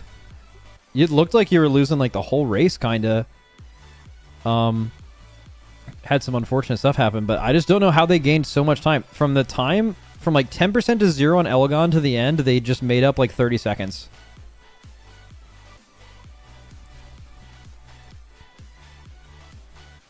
He can't hear you? Okay, I know. And the skips they missed. Oh, yeah, that was huge. Them going back and, like, them having to kill the Elegon trash was crazy slow.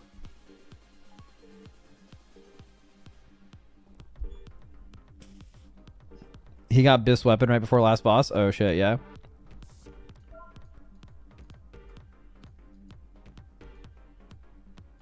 played so bad. We fucked up so much, man. We played so we threw so hard on so many places. It's unreal. We pulled trash and lost like a minute there. Dude, low key, that is an amazing feeling. Like, winning and playing extremely well feels good because you're proud of what you accomplished. But when you win and you feel like you played like shit, that is a crazy confidence booster because you're like, dude, we didn't even fucking play good and we still beat all these guys. Like, we're crazy. You know, it's almost like even more impressive when you know that like so many things went wrong. Where's progress? Progress is we can check on progress. They still stream. Are they hate watching? Yeah, progress got banned right before the raid because they like accidentally like the raid just became available early, like earlier than the stated release time, and they just decided to go in and kill bosses. So they unsurprisingly got banned. Guys, I need to get all the loot because I got Star Shadow.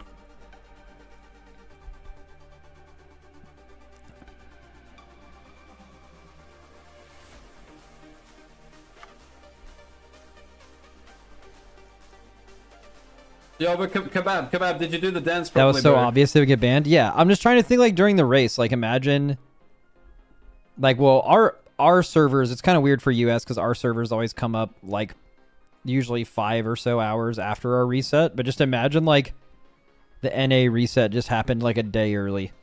Like the fucking new season isn't even out yet, and on Monday we can just go into the raid. Like if we went in there and started killing bosses, like it would be insane to think you wouldn't get banned for that.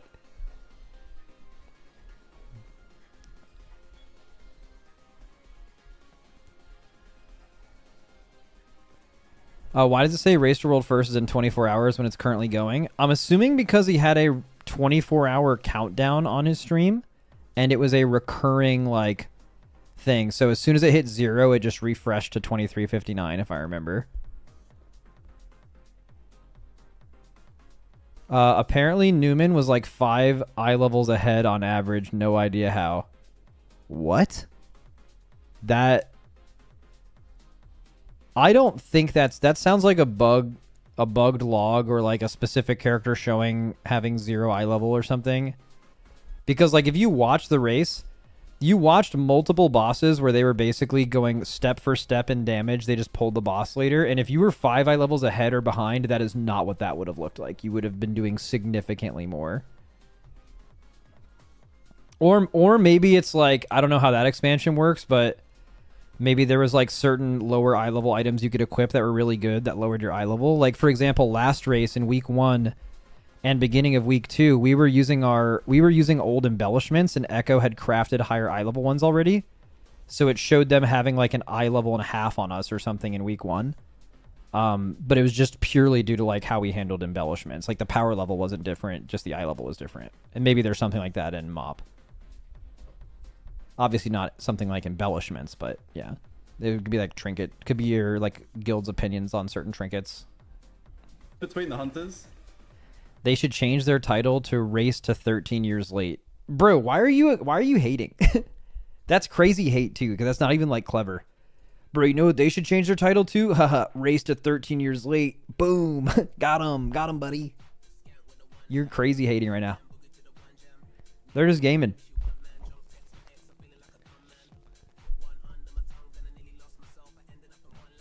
That's hate parsing. All right, you guys are moving around. What does hate parsing mean? Does that mean you're like parsing with hate in your heart, so you're parsing bigger? Or does it mean like you're hating so much that like you're parsing, like you're hating so hard that like if there was a Warcraft logs for hating, you would be parsing crazy? Which one is it? The latter? That's fucking... okay. By the way, I know this right now. Even if you guys try, because I say this, it won't last. I promise you this bit is not that funny, and it lasts at most like a week. I bet by the time the race starts, no one will type this during the entire race. It is a very like 2 to 3 stream bit. It's not that good. Bet. No, you guys can bet. I promise you it won't stay. It's just not. It doesn't have the sauce.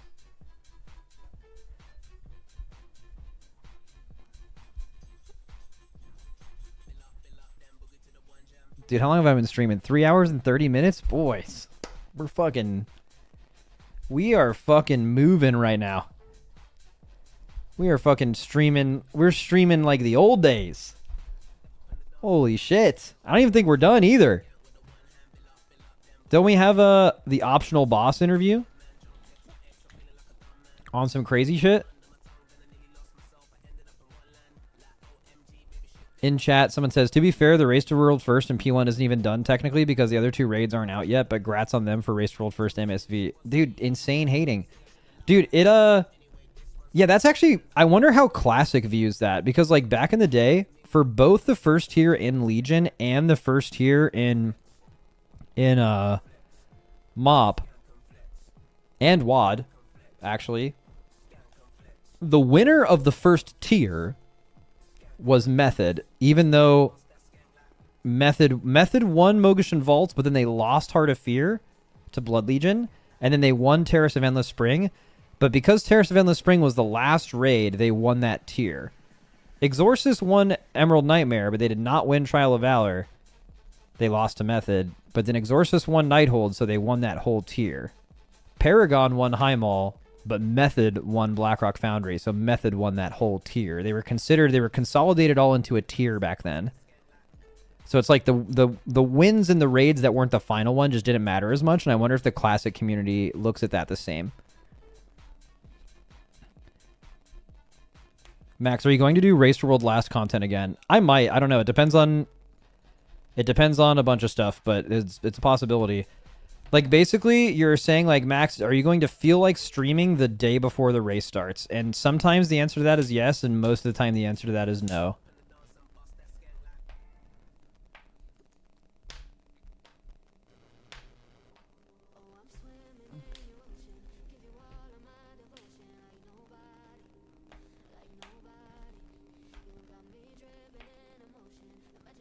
Where is the interview that you guys said Blizzard comments on the optionality of Soul Hunters? Even though I think it's been confirmed it's required for Hall of Fame now, but was it an actual like update note? Is it an e-interview? It's in Discord. Wowhead hasn't posted it yet.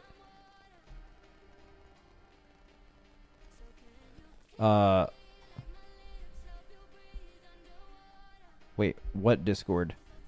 Oh, is it what you added me in We Steal? No. Where is it?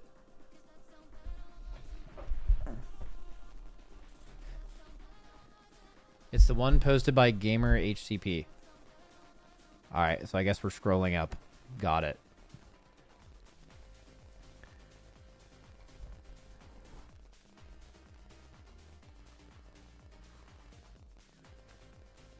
Oh, that one. Okay. But why though? .net. What is this? The War Within patch 11.2 addressed raid trash, magic focused comps, and more. Okay.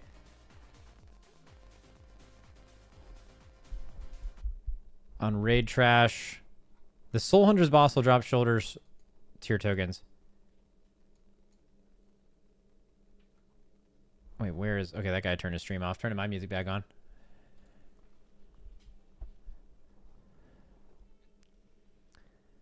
Where is the actual interview?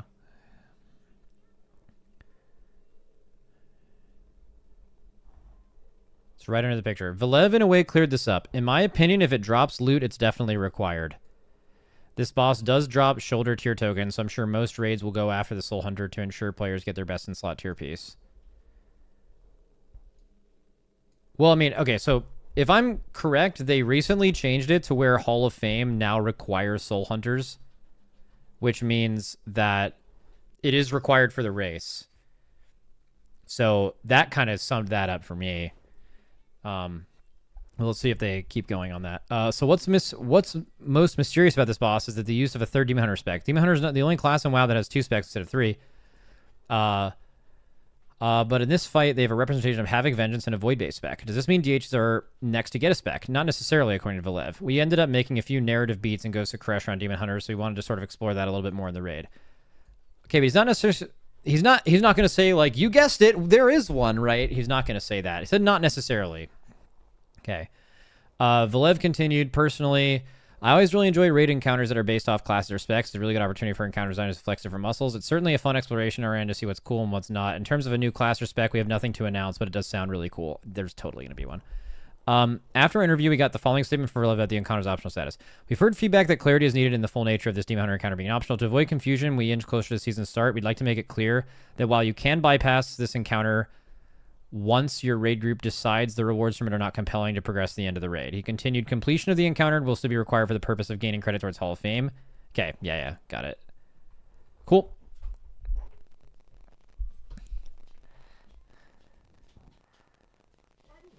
Ugh.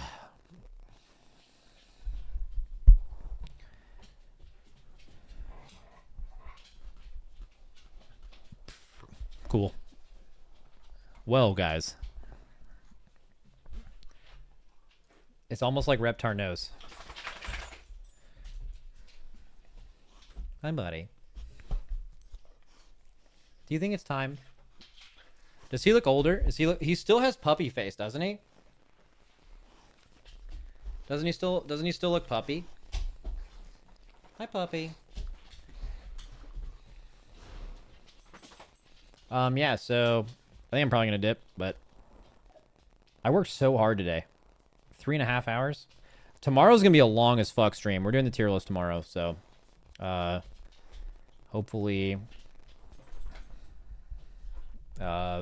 people show up for that and I remember to do it. That would be hype. Alright, see you later, friends.